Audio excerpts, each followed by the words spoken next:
വന്ദേ മാതരം സുജലാ സുബലാ മലയജ ശീതളാ സസ്യശ്യാമളാം മാതരം വന്ദേ മാതരം. ശുഭ്രജ്യോത്സ്നാം പുളകിതയാമിനി പുല്ലകുസുമിത ദ്രുമദലശോഭിനി സുഹാസിനീം സുമധുരഭാഷിണീ സുഖദാം വരദാം മാതരം വന്ദേ മാതരം. കോടി കോടി കണ്ഠകളകളനിരാധകരാളേ കോടി കോടി ഭുജൈർ ധൃതകര കരവാളേ കേ ബോലേ മാതുമി അബലേ ബഹുബലധാരിണീ നമാമി താരിണീ രിപുദളവാരിണീ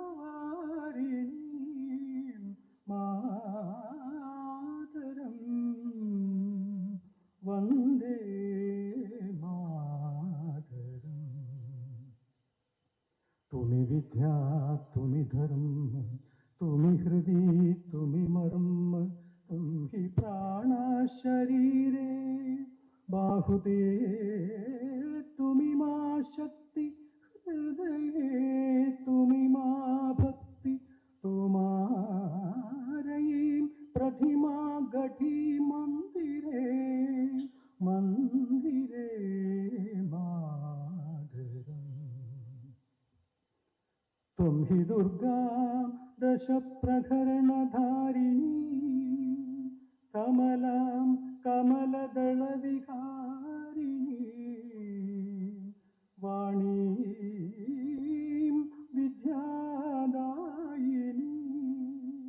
നമാമി ത്വാം നമാമി കമലാം അമലാം അതുലാം സുജലാം സുബലാം മാതരം വന്ദേ മാതരം. ശ്യാമളാം സരളാം സുസ്മിതാം ഭൂഷിതാം ധരണീം ഭരണീം മാതരം മാതരം വന്ദേ മാതരം.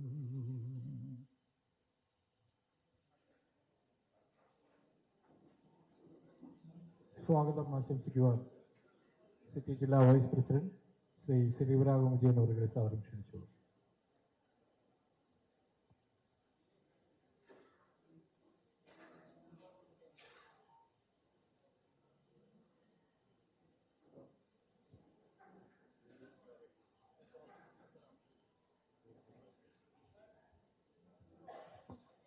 ബഹുമാനപ്പെട്ട അബ്ദുൽ സലാം സാറിനെ ആദരവോടെ ക്ഷണിച്ചുകൊള്ളുന്നു.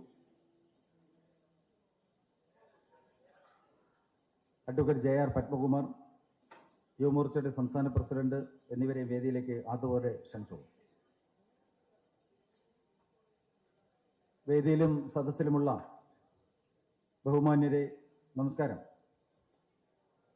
വലിയ ഒരു സദസ്സാണ് നമ്മുടെ മുന്നിലുള്ളത്. നിരവധി ക്ഷണിക്കപ്പെട്ട അതിഥികൾ കൃത്യസമയത്ത് തന്നെ ഇവിടെ എത്തിച്ചേർന്നിട്ടുണ്ട്. നമുക്കറിയാം, ഇന്ന് ഭാരതത്തിൽ ലോകാരാധ്യനായിട്ടുള്ള നരേന്ദ്രമോദി സർക്കാരിൻ്റെ 12ാം വാർഷികത്തോടനുബന്ധിച്ച് അദ്ദേഹം ഇന്ന് ഭാരതത്തിൽ ഏറ്റവും കൂടുതൽ ദിവസം പ്രധാനമന്ത്രിയായി ഭരണത്തിൽ ഇരിക്കുന്ന ഒരു സാഹചര്യത്തിലാണ് 12ാം വാർഷികം ഭാരതത്തിൽ മാത്രമല്ല ലോകത്ത് ഭാരതീയരുള്ള എല്ലാ സ്ഥലങ്ങളിലും വളരെ വലിയ വിജയാഘോഷങ്ങൾ നടക്കുകയാണ്. കേരളത്തിലും അതുപോലെ എല്ലാ ജില്ലകളിലും ഭാരതീയ ജനതാ പാർട്ടിയുടെ നേതൃത്വത്തിലല്ല നിരവധി സന്നദ്ധ സംഘടനകൾ, സമുദായ സാമൂഹിക സാംസ്കാരിക സംഘടനകളെല്ലാം ഈ ആഘോഷം വളരെ വിപുലമായി നടത്തുകയാണ്. കാരണം നമുക്കറിയാം, നമ്മുടെ ഭാരതത്തിൽ അഭിമാനത്തോടുകൂടി നമ്മൾ എല്ലാ പേരും ജീവിക്കുന്ന ഈ സാഹചര്യത്തിലാണ് നമ്മുടെ 12ാം വാർഷികം ആഘോഷിക്കുന്നത്. നമ്മുടെ ഈ 12ാം വാർഷികത്തിൽ ഇന്ന് നമ്മുടെ ഈ യോഗത്തിന് അധ്യക്ഷ പദം അലങ്കരിക്കുന്നത് നമുക്കറിയാം, നമുക്ക് ഏവർക്കും പ്രിയങ്കരനായിട്ടുള്ള നമ്മുടെ തിരുവനന്തപുരം നഗരത്തിന്റെ പരിധി വരുന്ന 4 നിയോജകമണ്ഡലങ്ങളിൽ 2 നിയോജകമണ്ഡലങ്ങളിൽ MLA സൃഷ്ടിക്കുവാനും 101 കോർപ്പറേഷൻ വാർഡുകളുടെ പരിധിയിൽ വരുന്ന നമ്മുടെ നഗരത്തിൽ ഒരു നഗരസഭ അധികാരത്തിലെത്തിക്കുവാനും സാധിച്ചിട്ടുള്ള പാർട്ടിയുടെ ജില്ലാ പ്രസിഡന്റ്, സിറ്റി ജില്ലയുടെ പ്രസിഡന്റ് കരമന ജയൻ അവർകളാണ് ഈ യോഗത്തിന്റെ അധ്യക്ഷ പദം അലങ്കരിക്കുന്നത്. അദ്ദേഹത്തെ ആദരവോടെ സ്വാഗതം ചെയ്തോളൂ. ഇന്ന് നമ്മുടെ ഈ പരിപാടി ഔപചാരികമായി ഉദ്ഘാടനം ചെയ്യുന്നത് നമുക്കറിയാം, ഭാരതത്തിന്റെ പ്രധാനമന്ത്രി ശ്രീ നരേന്ദ്രമോദിജിയോടൊപ്പം അദ്ദേഹത്തിന്റെ സ്നേഹവാത്സല്യങ്ങൾ വളരെയധികം ഏറ്റുവാങ്ങിയിട്ടുള്ള മുൻ കേന്ദ്രമന്ത്രി ഇന്ന് നമ്മുടെ രാജ്യത്തിനോടൊപ്പം എല്ലാ സംസ്ഥാനങ്ങളോടൊപ്പം കേരളത്തിലും ഭാരതത്തിന്റെ വികസനം കേരളത്തിലും എത്തിക്കുന്നതിന് വേണ്ടി അഹോരാത്രം പ്രവർത്തിച്ചു കൊണ്ടിരിക്കുന്ന പാർട്ടിയുടെ സംസ്ഥാന പ്രസിഡന്റ് കൂടിയായിട്ടുള്ള MLA, നമ്മുടെ നേമം നിയോജകമണ്ഡലത്തിന്റെ MLAയും കൂടിയായിട്ടുള്ള ശ്രീ രാജീവ് ചന്ദ്രശേഖർജി അവർകളാണ്. അദ്ദേഹത്തെ ആദരവോടെ സ്വാഗതം ചെയ്തുകൊള്ളുന്നു.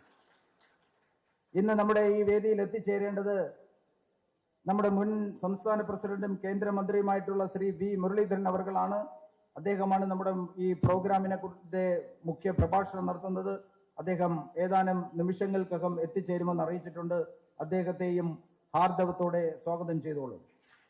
നമുക്കറിയാം, നമ്മുടെ അഭിമാനമായി മാറിയിട്ടുള്ള നഗരത്തിന്റെ പിതാവ്, നമ്മുടെ മേയർ ശ്രീ VV രാജേഷ് അവർകൾ ഈ വേദിയിലുണ്ട്. അദ്ദേഹത്തെ ആദരവോടെ സ്വാഗതം ചെയ്തുകൊള്ളും. അതുപോലെ നമ്മുടെ ഡെപ്യൂട്ടി മേയർ ശ്രീമതി ആശാനാഥിനെയും ആദരവോടെ സ്വാഗതം ചെയ്തുകൊള്ളും.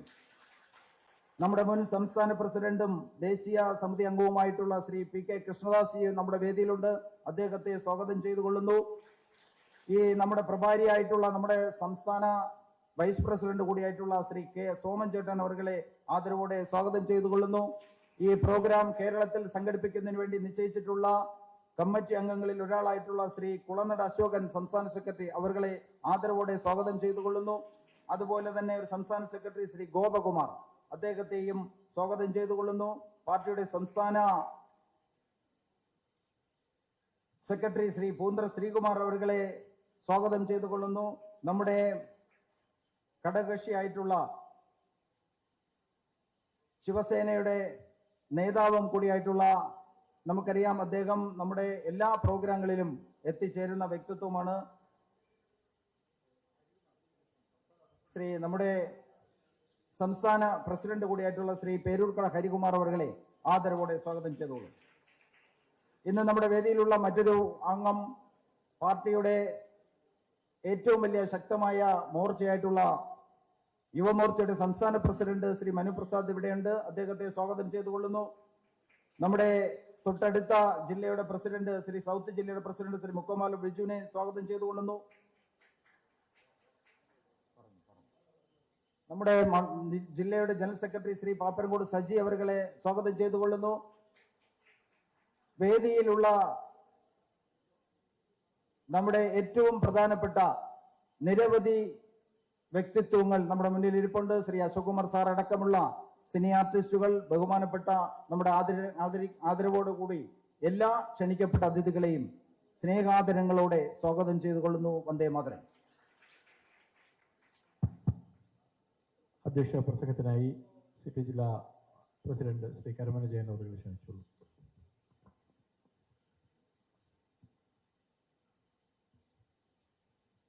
ബഹുമാനപ്പെട്ട ഭാരതീയ ജനതാ പാർട്ടിയുടെ സംസ്ഥാന അധ്യക്ഷനും കേരളത്തിൻ്റെ വികസനത്തിന് വേണ്ടി, വികസിത കേരളത്തിന് വേണ്ടി ശക്തമായ പോരാട്ടത്തിന് നമുക്കെല്ലാവർക്കും, കേരള ജനങ്ങൾക്ക് വേണ്ടി നേതൃത്വം നൽകുന്ന നേമം നിയോജക മണ്ഡലത്തിൻ്റെ MLA കൂടിയായിട്ടുള്ള ശ്രീ രാജീവേട്ടൻ, BJPയുടെ തലമുതിർന്ന നേതാവ്, മുൻ അധ്യക്ഷൻ ശ്രീ കൃഷ്ണദാസ് ജി, ബഹുമാനപ്പെട്ട തിരുവനന്തപുരത്തിൻ്റെ നഗരപിതാവ്, നമ്മുടെയൊക്കെ പ്രിയങ്കരനായിട്ടുള്ള ശ്രീ VV രാജേഷ്, പാർട്ടിയുടെ സംസ്ഥാന general secretary advocate S Suresh, deputy mayor നമ്മുടെ പ്രിയങ്കരിയായിട്ടുള്ള ശ്രീമതി ആശാനാഥ്, ശിവസേനയുടെ സംസ്ഥാന അധ്യക്ഷൻ ശ്രീ പേരൂർക്കട ഹരികുമാർ, പാർട്ടിയുടെ നേതാക്കന്മാരായിട്ടുള്ള JR പത്മകുമാർ, ശ്രീ പാലോട് സന്തോഷ്, പാർട്ടിയുടെ സംസ്ഥാന വൈസ് പ്രസിഡന്റ് സീനിയർ നേതാവ് കൂടിയായിട്ടുള്ള സലാം സർ, സംസ്ഥാന സെക്രട്ടറി ശ്രീ പൂന്തറ ശ്രീകുമാർ, BJPയുടെ സൗത്ത് ജില്ലാ അധ്യക്ഷൻ ശ്രീ മുക്കമ്പാലമൂട് ബിജു, ആലപ്പുഴ മുൻ ജില്ലാ അധ്യക്ഷനും സംസ്ഥാന സെക്രട്ടറിയുമായിട്ടുള്ള ശ്രീ ഗോപകുമാർ, യുവമോർച്ചയുടെ സംസ്ഥാന അധ്യക്ഷൻ ശ്രീ മനു, പാർട്ടിയുടെ ജില്ലാ ജനറൽ സെക്രട്ടറി ശ്രീ പാപ്പനംകോട് സജി, സംസ്ഥാന സെക്രട്ടറി അശോകൻ കുളനട, സദസ്സിലിരിക്കുന്ന പ്രിയങ്കരനായിട്ടുള്ള മുൻ ജില്ലാ അധ്യക്ഷനും നാഷണൽ കൗൺസിൽ മെമ്പറുമായിട്ടുള്ള ശ്രീ അശോക് കുമാർ സാർ, ശ്രീ പാലോട് സന്തോഷ്, മുൻ ജില്ലാ അധ്യക്ഷനും സംസ്ഥാന സമിതി അംഗവുമായിട്ടുള്ള ശ്രീ ശിവൻകുട്ടി, മറ്റ് ഈ പരിപാടിയിൽ പങ്കെടുക്കാനെത്തിയിട്ടുള്ള പൗരപ്രമുഖർ, കലാ സാംസ്കാരിക രംഗത്തുള്ള സഹോദരി സഹോദരന്മാരെ, പ്രിയമുള്ള സഹപ്രവർത്തകരെ, സുഹൃത്തുക്കളെ, വളരെ സന്തോഷത്തോടു കൂടിയാണ്, ആനന്ദം നിറഞ്ഞ മനസ്സുകളുമായിട്ടാണ് നാം ഇവിടെ കൂടിയിട്ടുള്ളത്. ഇന്ത്യ മഹാരാജ്യം ഭരിച്ചിട്ടുള്ള ഏറ്റവും കൂടുതൽ ദിവസങ്ങൾ ആരാണ് പ്രധാനമന്ത്രി തിരഞ്ഞെടുക്കപ്പെട്ടതിന് ശേഷം പ്രധാനമന്ത്രിയായി ഭരിച്ചിട്ടുള്ളത് എന്ന ചോദ്യത്തിന് ഉത്തരം കഴിഞ്ഞ ദിവസങ്ങൾക്ക് മുമ്പ് പ്രഥമ പ്രധാനമന്ത്രി ശ്രീ ജവഹർലാൽ നെഹ്റു ആയിരുന്നു. പക്ഷേ ആ ചരിത്രം തിരുത്തിക്കുറിച്ചുകൊണ്ട് ആരാധനായ നമ്മുടെ പ്രധാനമന്ത്രി നരേന്ദ്രമോദിജി ഭാരതം ഭരിച്ച, ഏറ്റവും കൂടുതൽ ഭരിച്ച ആ ചരിത്ര ലിപികളിലേക്ക് നാം എത്തിച്ചേർന്നിരിക്കുന്നു. ആരാധ്യ നരേന്ദ്രമോദിജി ഇന്ത്യ മഹാരാജ്യം ഭരിച്ച് ഏറ്റവും കൂടുതൽ ഭരിച്ച പ്രധാനമന്ത്രിയായി മാറിയിട്ടുണ്ട്. ഈ രാജ്യത്ത് കഴിഞ്ഞ 12 വർഷക്കാലമായി ഈ രാജ്യത്തിന്റെ സർവതോമുഖമായിട്ടുള്ള വികസനം ലക്ഷ്യമാക്കിക്കൊണ്ട് ഭാരതമെന്ന നമ്മുടെ രാജ്യത്തെ ലോകരാഷ്ട്രങ്ങളുടെ മുമ്പിൽ തലയുയർത്താൻ, ജഗദ്ഗുരുവായിരുന്ന ഭാരതത്തെ വീണ്ടും ലോകത്തിന്റെ ഗുരുസ്ഥാനത്തേക്ക് എത്തിച്ചേരാൻ നമ്മുടെ പ്രധാനമന്ത്രി നരേന്ദ്രമോദിജിക്ക് കഴിഞ്ഞിരിക്കുന്നു എന്നുള്ളത് അടുത്ത ദിവസങ്ങളിൽ നമുക്ക് ദൃശ്യമാധ്യമങ്ങളിൽ കൂടി നമ്മൾ കാണുന്നുണ്ട്. വിദേശ രാജ്യങ്ങളിൽ, വൻകിട ലോകരാഷ്ട്രങ്ങളിൽ പോലും നമ്മുടെ രാജ്യത്തിനുണ്ടായിട്ടുള്ള അംഗീകാരം, നമ്മുടെ പ്രധാനമന്ത്രിക്ക് ഉണ്ടായിട്ടുള്ള അംഗീകാരം നാം കണ്ട് ഒരു ദേശസ്നേഹികൾ സന്തോഷം വഹിച്ചിരിക്കുകയാണ്. ഈ സാഹചര്യത്തിലാണ് നരേന്ദ്രമോദിജി സർക്കാരിന്റെ 12ാം വാർഷികത്തോടനുബന്ധിച്ച് കഴിഞ്ഞ ജൂൺ 5, നമ്മൾ ഈ ജൂൺ 5 മുതൽ, പരിസ്ഥിതി ദിനമായിട്ടുള്ള ജൂൺ 5 മുതൽ നാളെ 21, ജൂൺ 21 യോഗാ ദിനം, അന്താരാഷ്ട്ര യോഗാ ദിനം, ഈ ദിവസങ്ങളിൽ വിവിധ പരിപാടികളാണ് നമ്മുടെ രാജ്യം മുഴുവൻ നടന്നു വരുന്നത്. അതിന്റെ ഭാഗമായിട്ടാണ് ഇന്ന് മോദിജി സർക്കാരിന്റെ ജനക്ഷേമകരമായിട്ടുള്ള പദ്ധതികൾ ജനങ്ങളെ മുമ്പിൽ സമർപ്പിച്ചുകൊണ്ട് ഇന്ന് രാവിലെ മുതൽ ഒരു എക്സിബിഷൻ ഇവിടെ ആരംഭിക്കുകയും അതിന്റെ സമാപനം എന്ന നിലയിലാണ് ഇന്ന് പൗരപ്രമുഖരും ഇവിടുത്തെ പ്രധാനപ്പെട്ട വ്യക്തിത്വങ്ങളെയൊക്കെ വിളിച്ചുകൊണ്ട് ഒരു പരിപാടി സംഘടിപ്പിച്ചിട്ടുള്ളത്. ഞാൻ കൂടുതൽ ദീർഘിപ്പിക്കുന്നില്ല. നാം ഇന്നിവിടെ നിൽക്കുമ്പോൾ, ഈ യോഗത്തിൽ പങ്കെടുക്കുമ്പോൾ അഭിമാനകരമായിട്ടുള്ള നേട്ടങ്ങളാണ് നാം കഴിഞ്ഞ തെരഞ്ഞെടുപ്പുകളിൽ കൈവന്നിട്ടുള്ളത്. കേരള രാഷ്ട്രീയത്തിൽ തന്നെ ഏറ്റവും വലിയ മുന്നേറ്റം, ഇതുവരെ ഇല്ലാത്തൊരു മുന്നേറ്റം ഈ നിയമസഭാ തെരഞ്ഞെടുപ്പിലും തദ്ദേശ സ്വയംഭരണ സ്ഥാപനങ്ങളുടെ തെരഞ്ഞെടുപ്പിലും നാം നേടിയിട്ടുണ്ട്. തിരുവനന്തപുരം ശ്രീ പത്മനാഭസ്വാമിയുടെ നാടായിട്ടുള്ള ഈ തിരുവനന്തപുരം, അനന്തപുരി, ഈ അനന്തപുരി ആര് ഭരിക്കുന്നു എന്ന് പറഞ്ഞാൽ അത് ഭാരതീയ ജനതാ പാർട്ടിക്കാരനായിട്ടുള്ള പ്രവർത്തകനായിട്ടുള്ള BV രാജേഷ് ഭരിക്കുന്നു എന്ന് പറയുമ്പോൾ നമ്മളെ സംബന്ധിച്ചോളം അഭിമാനകരമാണ്. ഞാൻ കഴിഞ്ഞ ദിവസങ്ങളിൽ പറഞ്ഞിട്ടുണ്ട്, ഇന്ന് രാജുവേട്ടന്റെ MLA ഓഫീസ് ഉദ്ഘാടനമായിരുന്നു. ആ ഉദ്ഘാടനത്തിന് വന്ന സമയത്ത് ഇന്ന് നല്ല ദിവസമാണെന്ന് ഞാൻ രാജുവേട്ടനോട് പറഞ്ഞു. ഇപ്പൊ രാജുവേട്ടൻ ചോദിച്ചു, തീർച്ചയാണോ ഇന്ന് നല്ല ദിവസം? ഞാൻ പറഞ്ഞു, ഇന്ന് നല്ല ദിവസമാണ്. കാരണം ശ്രീ പത്മനാഭസ്വാമി ക്ഷേത്രത്തിലെ മൂലബിംബം നമുക്കെല്ലാവർക്കും അറിയാം. 275 വർഷങ്ങൾക്ക് ശേഷം ആ മൂലബിംബത്തിന്റെ കേടുപാടുകൾ തീർക്കുന്നതിന് വേണ്ടിയുള്ള നിർമ്മാണ പ്രവർത്തനം ആരംഭിച്ച ഒരു ദിവസമാണ് ഇന്ന്.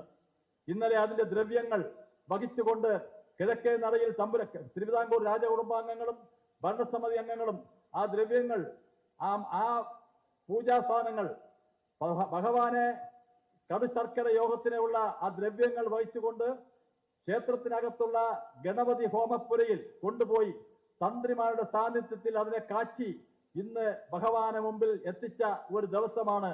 തിരുവനന്തപുരത്തെ സംബന്ധിച്ചിടത്തോളം നല്ലൊരു ദിവസമാണ് എന്ന് ഞാൻ പറഞ്ഞുവെങ്കിൽ അന്നാണ് നേമം നിയോജക മണ്ഡലത്തിന്റെ MLA ഓഫീസ് ഉദ്ഘാടനം ചെയ്ത് പറയുമ്പോൾ ഇനി വരുന്ന കാലഘട്ടങ്ങളിൽ നേമം നിയോജക മണ്ഡലം ആര് പൂട്ടിട്ടാലും എത്ര പൂട്ടിട്ടാലും അത് തുറക്കുവാൻ കഴിയുന്ന ശക്തിയിലേക്ക് ഭാരതീയ ജനതാ പാർട്ടി മാറിയിട്ടുണ്ട് എന്നുള്ളതും കൂടി അത് തെളിയിക്കുന്നതാണ് ഈ ദിവസം. ഈ ദിവസം തന്നെയാണ് നാം ഇവിടെ കൂടിയിരിക്കുന്നത്. നമുക്ക് മുന്നോട്ട് പോകാം. ആരാധനായ നരേന്ദ്രമോദിജിയുടെ നേതൃത്വത്തിൽ രാജ്യം മുഴുവൻ നടക്കുന്ന ആ വികസന പദ്ധതികൾ മുന്നോട്ട് പോകുമ്പോൾ കേരളത്തിൽ ശ്രീ രാജീവേട്ടന്റെ നേതൃത്വത്തിൽ ഒരു വികസിത കേരളം സൃഷ്ടിച്ചെടുക്കുന്നതിന് വേണ്ടിയുള്ള ഇനിയും നാം മുന്നോട്ട് പോകേണ്ടിയിരിക്കുന്നു. ലക്ഷ്യത്തിലേക്ക് ഇനിയും മുമ്പോട്ടുണ്ട്. കേരള മുഖ്യമന്ത്രി എന്ന ലക്ഷ്യത്തിലേക്കാണ് നമ്മുടെ ജൈത്രയാത്ര. ആ ജൈത്രയാത്രയ്ക്ക് ഈ തിരുവനന്തപുരത്തെ മുഴുവൻ ജനവിഭാഗങ്ങളെയും ഒരുമിച്ച് നെഞ്ചോട് ചേർത്ത് മുന്നോട്ട് പോകേണ്ട ഒരു സാഹചര്യമാണ്. പ്രിയമുള്ളവരെ, അതുകൊണ്ട് നാം ഒറ്റക്കെട്ടായി മുന്നോട്ട് പോകണം. മോദിജി സർക്കാരിന്റെ, നരേന്ദ്രമോദി സർക്കാരിന്റെ ജനോപകാരപ്രദമായ പദ്ധതികൾ ജനങ്ങളിലേക്ക് പ്രചരിപ്പിച്ചുകൊണ്ട് നമുക്ക് മുന്നോട്ട് പോകണമെന്ന് മാത്രം പറഞ്ഞുകൊണ്ട് എന്റെ അധ്യക്ഷ പ്രസംഗം നിർത്തുന്നു. ബോലോ ഭാരത് മാതാ കി. ഈ പരിപാടി ഔപചാരികമായി ഭദ്രദീപം കൊളുത്തി ഉദ്ഘാടനം ചെയ്യുവാൻ ആരാധനായ ശ്രീ രാജീവ് ചന്ദ്രശേഖർ അവരുടെയും മറ്റ് പ്രതിഷ്ഠാദികളെയും ക്ഷണിച്ചുകൊള്ളുന്നു.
ഈ സദസ്സിനെ അഭിസംബോധന ചെയ്ത് സംസാരിക്കുവാൻ ശ്രീ രാജീവ് ചന്ദ്രശേഖർ അവരെ സാദരം ക്ഷണിച്ചു.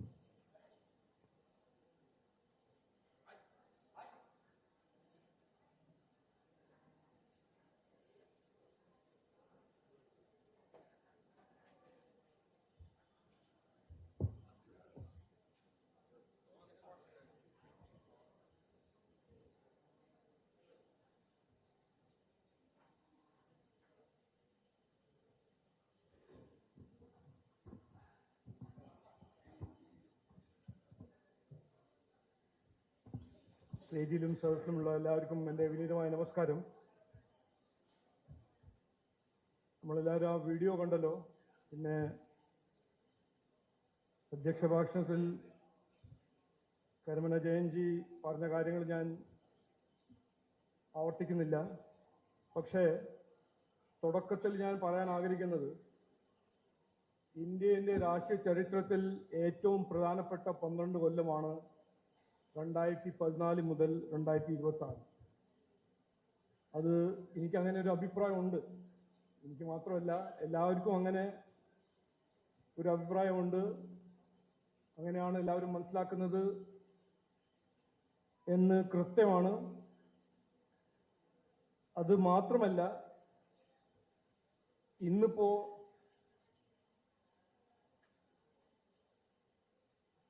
നമ്മുടെ നാട്ടിൽ, സംസ്ഥാനത്തിൽ നടക്കുന്ന ചർച്ച സാമ്പത്തിക സ്ഥിതിയെ കുറിച്ചൊരു ധവളപത്രം, 10 കൊല്ലം CPM ഭരിച്ചു കഴിഞ്ഞ് നാടിന്റെ സ്ഥിതി, ഇതെല്ലാം കേട്ട് മനസ്സിലാക്കുമ്പോൾ, ഇതാണ് ധവളപത്രം, മനസ്സിലാക്കുമ്പോൾ എന്തൊരു വ്യത്യാസമാണ് നരേന്ദ്രമോദിജി ഈ ജനങ്ങൾ കൊടുത്ത അവസരം, അദ്ദേഹം ചെയ്ത കാര്യങ്ങളും ഇന്ത്യയെ മുമ്പോട്ട് കൊണ്ടുപോയ കഴിഞ്ഞ 12 കൊല്ലവും, അതേ ജനാധിപത്യ സംവിധാനത്തിൽ മറ്റു പാർട്ടിക്ക് ഒരു 10 കൊല്ലം കിട്ടുമ്പോൾ അവർ എന്ത് ചെയ്യുന്നു ഇന്നിപ്പോൾ അതിനെക്കുറിച്ച് ആർക്കും ഒരു സംശയമില്ല, ഒരു അഭിപ്രായ വ്യത്യാസമില്ല. ഞാൻ MP ആയത് 2006-ലാണ്. അപ്പോ 8 കൊല്ലം ഞാനൊരു ഓപ്പോസിഷൻ MP ആയിരുന്നു. 10 കൊല്ലം നരേന്ദ്രമോദിജിന്റെ സർക്കാരിൽ ട്രഷറി MP ആയിരുന്നു.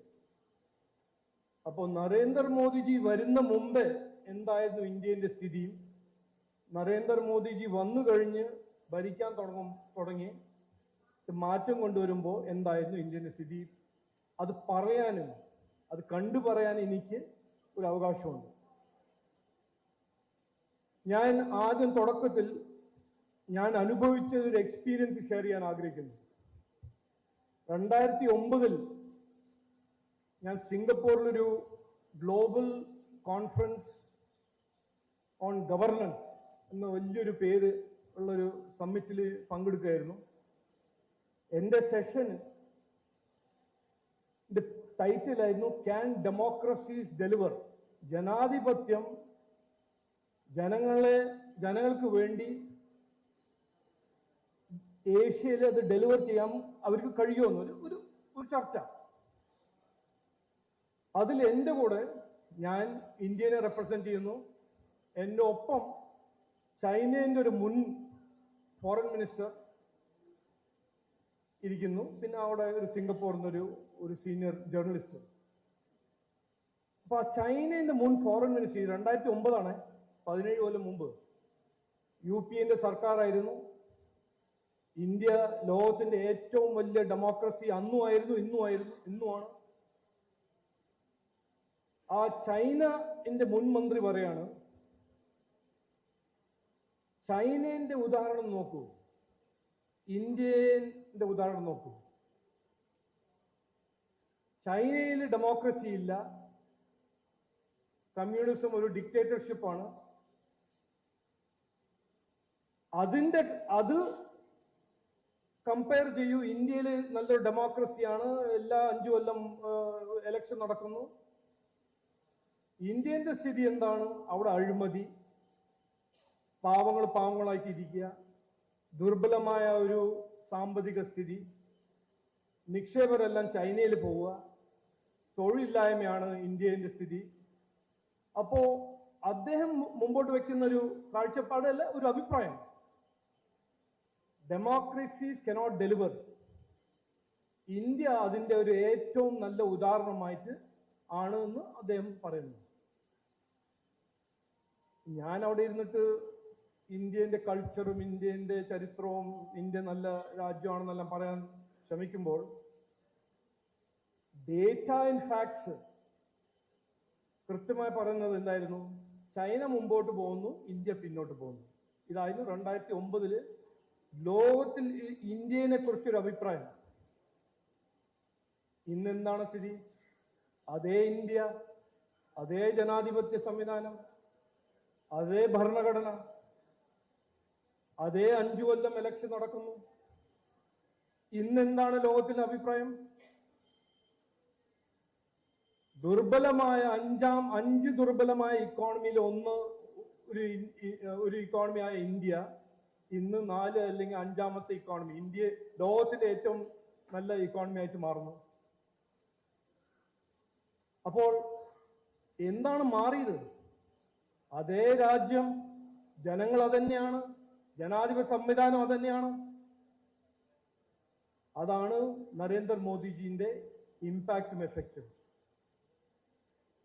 അപ്പോൾ ഞാൻ ശരിക്കും ഇന്ന് നരേന്ദ്രമോദിജിന്റെ 12 കൊല്ലത്തിന്റെ കണക്കൊന്നും പറയാൻ ഞാൻ ആഗ്രഹിക്കുന്നില്ല. അത് എല്ലാവർക്കും അറിയാം.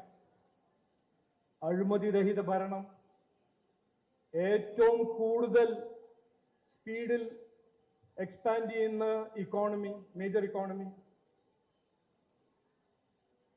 14 കൊല്ലം മുമ്പേ ഞാനിത് കേട്ടതാണ്. 12 കൊല്ലം മുമ്പേ ഞാനിത് കേട്ട് മനസ്സിലാക്കിയ വ്യക്തിയാണ്. അതുകൊണ്ടാണ് ഞാൻ ഷെയർ ചെയ്യുന്നത്. കോൺഗ്രസിന്റെ സമയത്ത് അവിടുത്തെ കോൺഗ്രസിന്റെ സർക്കാരിന്റെ ചീഫ് ഇക്കണോമിക് അഡ്വൈസർ എന്ന് പറഞ്ഞ ഒരു വിദ്വാൻ രഘുരാം രാജൻ, ആ വിദ്വാന്റെ ഒപ്പം മറ്റൊരു വിദ്വാൻ രാഹുൽ ഗാന്ധി മുമ്പോട്ട് വെച്ചൊരു കാഴ്ചപ്പാട്, ഇന്ത്യയിൽ മാനുഫാക്ചറിങ് നടക്കില്ല, ഇന്ത്യ ഒരു മാനുഫാക്ചറിങ് ഇക്കോണമി ആവാൻ കഴിയില്ല, ഇന്ത്യക്ക് കഴിയില്ല, ഇത് ചൈനയ്ക്ക് മാത്രമേ കഴിയുള്ളൂ എന്ന് പ്രചരിപ്പിച്ച്, എന്ന് വിശ്വസിച്ച കാലങ്ങൾ ഇന്ത്യയിൽ ഉണ്ടായിരുന്നു. ഇന്ന് ഇന്ത്യന്റെ സ്ഥിതി എന്താണ്? ലോകത്തിൽ 5ാം നമ്പർ മാനുഫാക്ചറിങ് ഇക്കോണമി ആയിട്ട് മാറിയിരിക്കുകയാണ് ഇന്ത്യ. അപ്പോൾ ഞാൻ അങ്ങനെ കുറെ കാര്യങ്ങൾ പറയാനുണ്ട്. ഞാൻ ഒരു ഉദാഹരണമായിട്ട് എപ്പോഴും പറയും. 2014 മുമ്പ് 90% മൊബൈൽ ഫോൺ ഇമ്പോർട്ടഡ് ആയിരുന്നു. ഇന്ന് 98% മൊബൈൽ ഫോൺ, ഇന്ത്യ കൺസ്യൂം ചെയ്യുന്ന മൊബൈൽ ഫോൺ ഇന്ത്യയിൽ മാനുഫാക്ചർ ചെയ്യുന്ന മൊബൈൽ ഫോണാണ്. അത് മാത്രമല്ല, കഴിഞ്ഞ കൊല്ലം $20 billion made in India mobile phone export ചെയ്ത രാജ്യമാണ് ഇന്ത്യ. അപ്പോ ഭരണം എന്ന് പറയുമ്പോൾ, ഗവർണൻസ് എന്ന് പറയുമ്പോൾ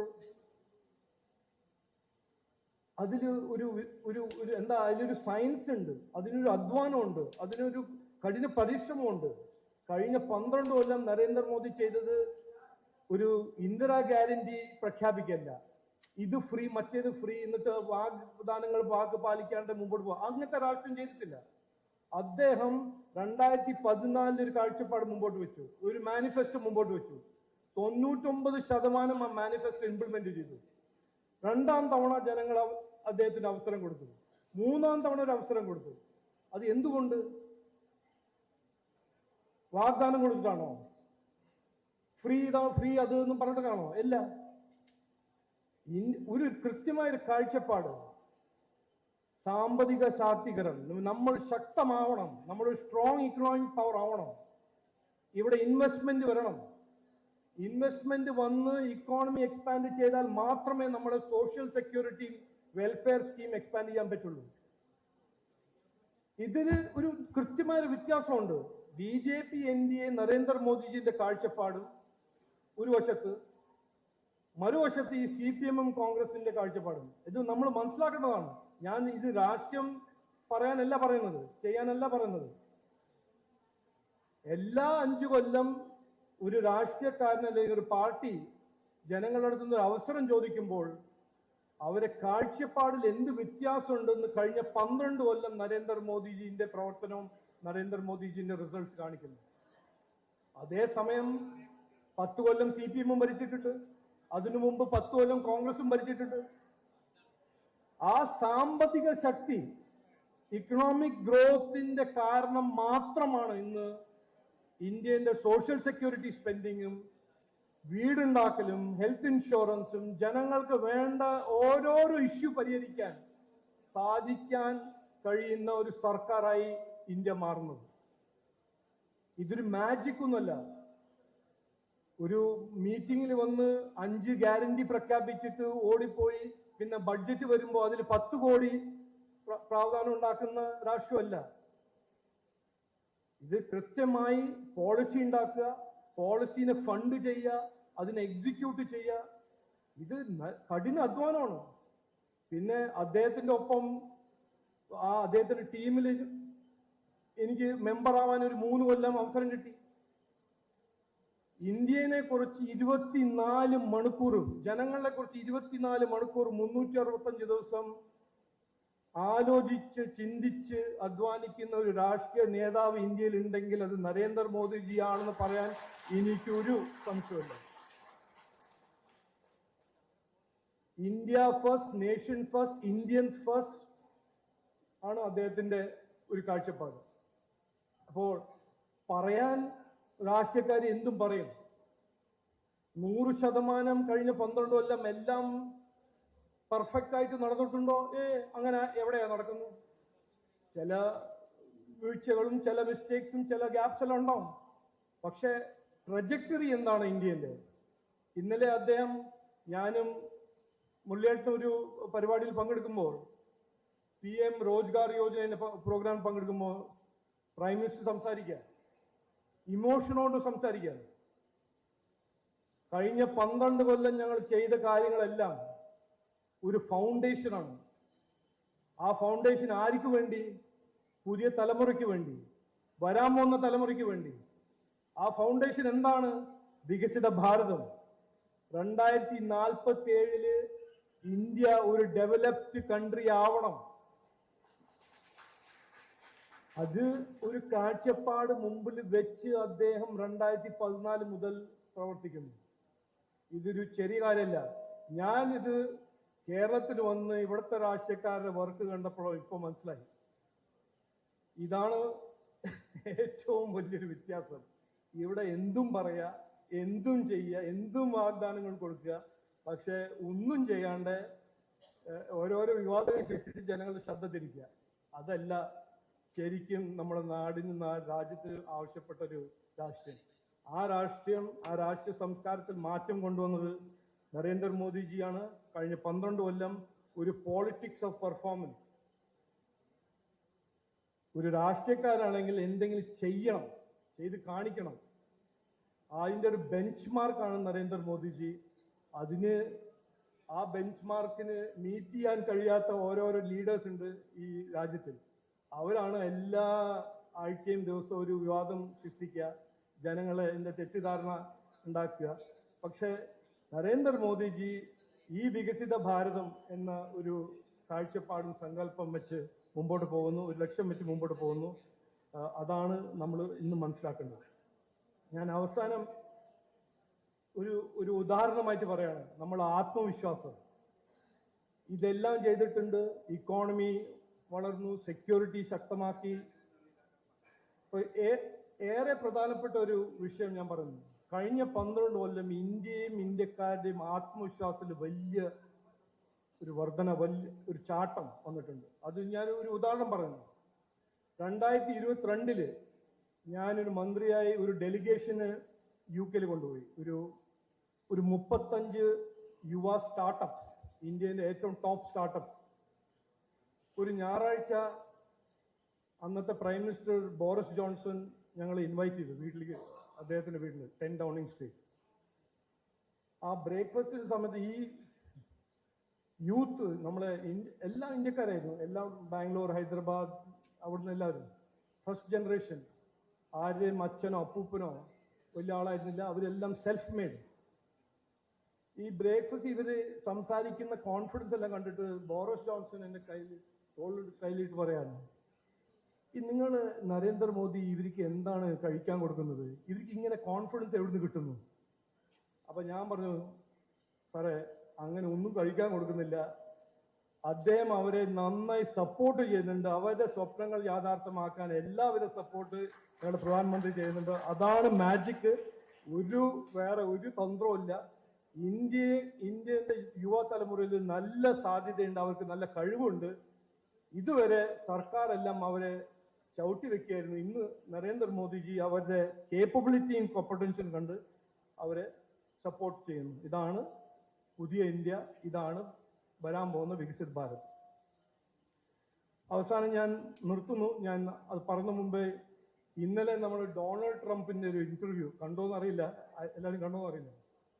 അതില് ഒരു അമേരിക്കൻ ജേർണലിസ്റ്റ് ഡൊണാൾഡ് ട്രംപിനോട് ചോദിക്കുകയാണ്, ലോകത്തില് ഏറ്റവും നിങ്ങൾ ബഹുമാനിക്കുന്ന നേതാവ് ആരാണ്? അപ്പോ ഡൊണാൾഡ് ട്രംപ് പറയാണ്, പ്രൈം മിനിസ്റ്റർ നരേന്ദ്രമോദി. അപ്പോ ഈ അമേരിക്കൻ ജേർണലിസ്റ്റിന് അത് സാറ്റിസ്ഫൈ ആവുന്നില്ല. അപ്പോ ചൈനയുടെ ജി ജിൻപിങ്ങോ, ഓക്കെ അയാള്, പക്ഷെ പ്രൈം മിനിസ്റ്റർ നരേന്ദ്രമോദിജിയാണ് ഞാൻ ബഹുമാനിക്കുന്ന ഒരു ലീഡർ, ഗ്ലോബൽ ലീഡർ. അപ്പൊ അതാണ് 12 കൊല്ലം നരേന്ദ്രമോദിജി സർക്കാരും നരേന്ദ്രമോദിജി നയിച്ച ഇന്ത്യന്റെ ഇന്നത്തെ സ്ഥിതി. ഇന്നലെ നരേന്ദ്രമോദിജി പറഞ്ഞ പോലെ നമ്മളെല്ലാവരും ഒരുമിച്ച് നമ്മുടെ ഒരു ലക്ഷ്യം, ഒരുമിച്ച് വർക്ക് ചെയ്ത് ഒരു വികസിത ഭാരതം എന്ന ലക്ഷ്യം നമുക്കെല്ലാവർക്കും ആയിരിക്കില്ല, നമ്മുടെ വരാൻ പോകുന്ന പുതിയ തലമുറ, നമ്മുടെ കുട്ടികൾക്കും അത് നമ്മൾ ലക്ഷ്യമായിട്ട് പ്രവർത്തിക്കണം എന്ന് അഭ്യർത്ഥിച്ച് വാക്ക് ചുരുക്കുന്നു. എല്ലാവർക്കും നമസ്കാരം, നന്ദി. ഭാരത് മാതാ കി, ഭാരത് മാതാ കി. ഇന്ന് രാവിലെ നമ്മുടെ ഇവിടെ നടക്കുന്ന ഈ പ്രദർശനയുടെ ഉദ്ഘാടനത്തിന് വേണ്ടിയിട്ട് അഡ്വക്കേറ്റ് സുരേഷ്, നമ്മുടെ സംസ്ഥാന ജനറൽ സെക്രട്ടറി, ഇവിടെ എത്തിയപ്പോൾ നമ്മുടെ റോഡിൽ പ്രദർശനി ഉദ്ഘാടനം ചെയ്യുന്ന സമയത്ത് നേരെ എതിർ സൈഡിലെ ഒരമ്മ, വളരെ വയസ്സായ ഒരമ്മ, ശ്രീമതി സുമതി അമ്മ, അവരുടെ ദയനീയത കണ്ടിട്ട് നമ്മൾ അവരെ സമീപിക്കുകയും അവരുടെ കാര്യങ്ങളെല്ലാം മനസ്സിലാക്കി ഉടൻ തന്നെ കോട്ടയ്ക്കകം വാർഡിൻ്റെ കൗൺസിലറെ വിളിച്ചു വരുത്തി അവർക്ക് PM സ്വാനിധി എത്രയും വേഗം തയ്യാറാക്കി കൊടുത്തു. ആ അമ്മയ്ക്ക് പ്രസിഡന്റിനെ കാണണം എന്ന് പറഞ്ഞു. അമ്മയ്ക്ക് ഒരു സ്വീകരണം കൊടുക്കുന്നതിന് വേണ്ടി ആദരവ് ക്ഷണിച്ചു.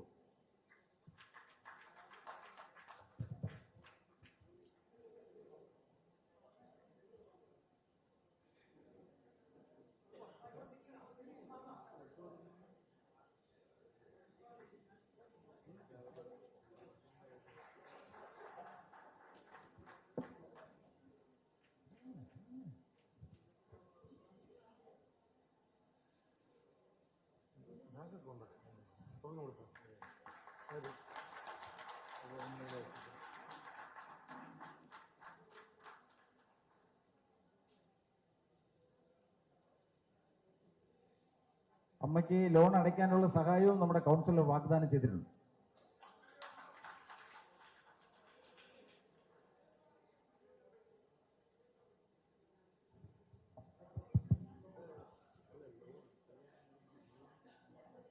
ഈ പരിപാടിയിൽ മുഖ്യ പ്രഭാഷണം നടത്തുവാൻ ബഹുമാന്യായ കഴക്കൂട്ടം MLAയും മുൻ കേന്ദ്രമന്ത്രിയുമായ ശ്രീ V മുരളീധരൻ അവരുടെ സാദരം ക്ഷണിച്ചുള്ളൂ.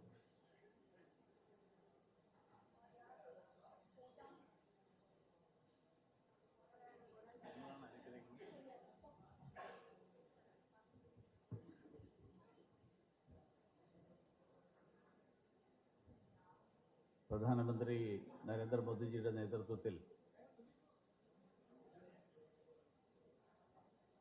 ദേശീയ ജനാധിപത്യ സഖ്യ സർക്കാർ 12 വർഷം പൂർത്തിയാക്കിയ പശ്ചാത്തലത്തിൽ നടക്കുന്ന ഈ പരിപാടിയിൽ അധ്യക്ഷത വഹിക്കുന്ന തിരുവനന്തപുരം സിറ്റി ജില്ലയുടെ അധ്യക്ഷൻ ശ്രീ കരമന ജയൻ, ഈ പരിപാടി ഔപചാരികമായിട്ട് ഉദ്ഘാടനം ചെയ്ത ബഹുമാന്യനായിട്ടുള്ള ഭാരതീയ ജനതാ പാർട്ടിയുടെ സംസ്ഥാന അധ്യക്ഷൻ ശ്രീ രാജീവ് ചന്ദ്രശേഖർജി, വേദിയിൽ സന്നിഹിതനായിട്ടുള്ള പാർട്ടിയുടെ മുൻ സംസ്ഥാന അധ്യക്ഷൻ ശ്രീ പി കെ കൃഷ്ണദാസ് ജി, പാർട്ടിയുടെ ജില്ലാ general secretary Shri S Suresh, Shri ശിവസേനയുടെ സംസ്ഥാന അധ്യക്ഷൻ Shri Harikumar, Shri J R Padmakumar, Shri Sivaraham Vijayan, Shri Kulanada Ashokan, Manuprasad, M V Gopakumar, Biju Mukkampalamoor Biju, Kundara Sreekumar, Shri Abdul Salam, മറ്റ് സദസ്സിലുള്ള ബഹുമാന്യരെ, സുഹൃത്തുക്കളെ, സഹോദരി സഹോദരന്മാരെ, എല്ലാവർക്കും നമസ്കാരം. പ്രധാനമന്ത്രി നരേന്ദ്രമോദിജിയുടെ സർക്കാർ 12 വർഷം പൂർത്തിയാക്കി കഴിഞ്ഞിരിക്കുന്നു. ഒരുപക്ഷെ 12 വർഷക്കാലത്തിന് ശേഷം ഇന്ന് നമുക്ക് ചുറ്റും കണ്ണോടിക്കുമ്പോൾ നമ്മൾ കാണുന്ന ചിത്രം, ആ ചിത്രം ഒരുപക്ഷെ ഈ കൂട്ടത്തിൽ കുറെ പേരെങ്കിലും 12 വർഷം മുൻപുള്ള സാഹചര്യം, ആ സാഹചര്യവുമായിട്ട് താരതമ്യം ചെയ്യാൻ കഴിയാത്തവരായിട്ടുള്ള നിരവധി ആളുകളുണ്ട്. കുറെ പേർ ആ കാലത്തും ഈ കാര്യങ്ങളെക്കുറിച്ച് അറിവുള്ളവരുണ്ടാവും. നമ്മൾ ഈ താരതമ്യം നടക്കുമ്പോഴാണ് 2014 ജനവിധി എത്ര ചരിത്ര പ്രാധാന്യമുള്ള ജനവിധിയായിരുന്നു എന്ന് നമുക്ക് മനസ്സിലാക്കാൻ കഴിയും. കാരണം നമ്മളൊന്ന് പിന്തിരിഞ്ഞ് നോക്കുമ്പോഴാണ് നമ്മൾ കടന്നു വന്ന പാതകൾ, ആ പാതകളുടെ പ്രാധാന്യം, ആ പാതകളിൽ നമ്മൾ കൈവരിച്ചിട്ടുള്ള നേട്ടങ്ങൾ, നമ്മളെന്ന് പറയുമ്പോൾ ഈ നാട് കൈവരിച്ചിട്ടുള്ള നേട്ടങ്ങൾ, ആ നേട്ടങ്ങളെക്കുറിച്ച് നമുക്ക് ബോധ്യമാകുന്നത്. ഒരു ഇന്ത്യയുടെ ചരിത്രത്തെ 1947 മുതൽ ഇങ്ങോട്ടുള്ള ചരിത്രത്തെ പരിശോധിച്ചാൽ അതിന് മുൻപുള്ള 2014 മുൻപുള്ള കാലഘട്ടവും അതിനുശേഷമുള്ള കാലഘട്ടവും തമ്മിലുള്ള വ്യത്യാസം, ആ വ്യത്യാസം എത്രമാത്രം വലുതാണ് എന്നുള്ളത് ശ്രീ രാജീവ് ചന്ദ്രശേഖർജി വളരെ വിശദമായിട്ട് ഇവിടെ സംസാരിച്ചു. ഭരണം എന്ന് പറഞ്ഞാൽ ഇപ്പോൾ നിങ്ങൾ ഇപ്പോൾ കഴിഞ്ഞ കുറച്ച് ദിവസങ്ങളായിട്ട് മാധ്യമങ്ങളിൽ വരുന്നൊരു വാർത്ത, കേന്ദ്ര സർക്കാരിൽ പുനഃസംഘടന നടക്കാൻ പോകുന്നു.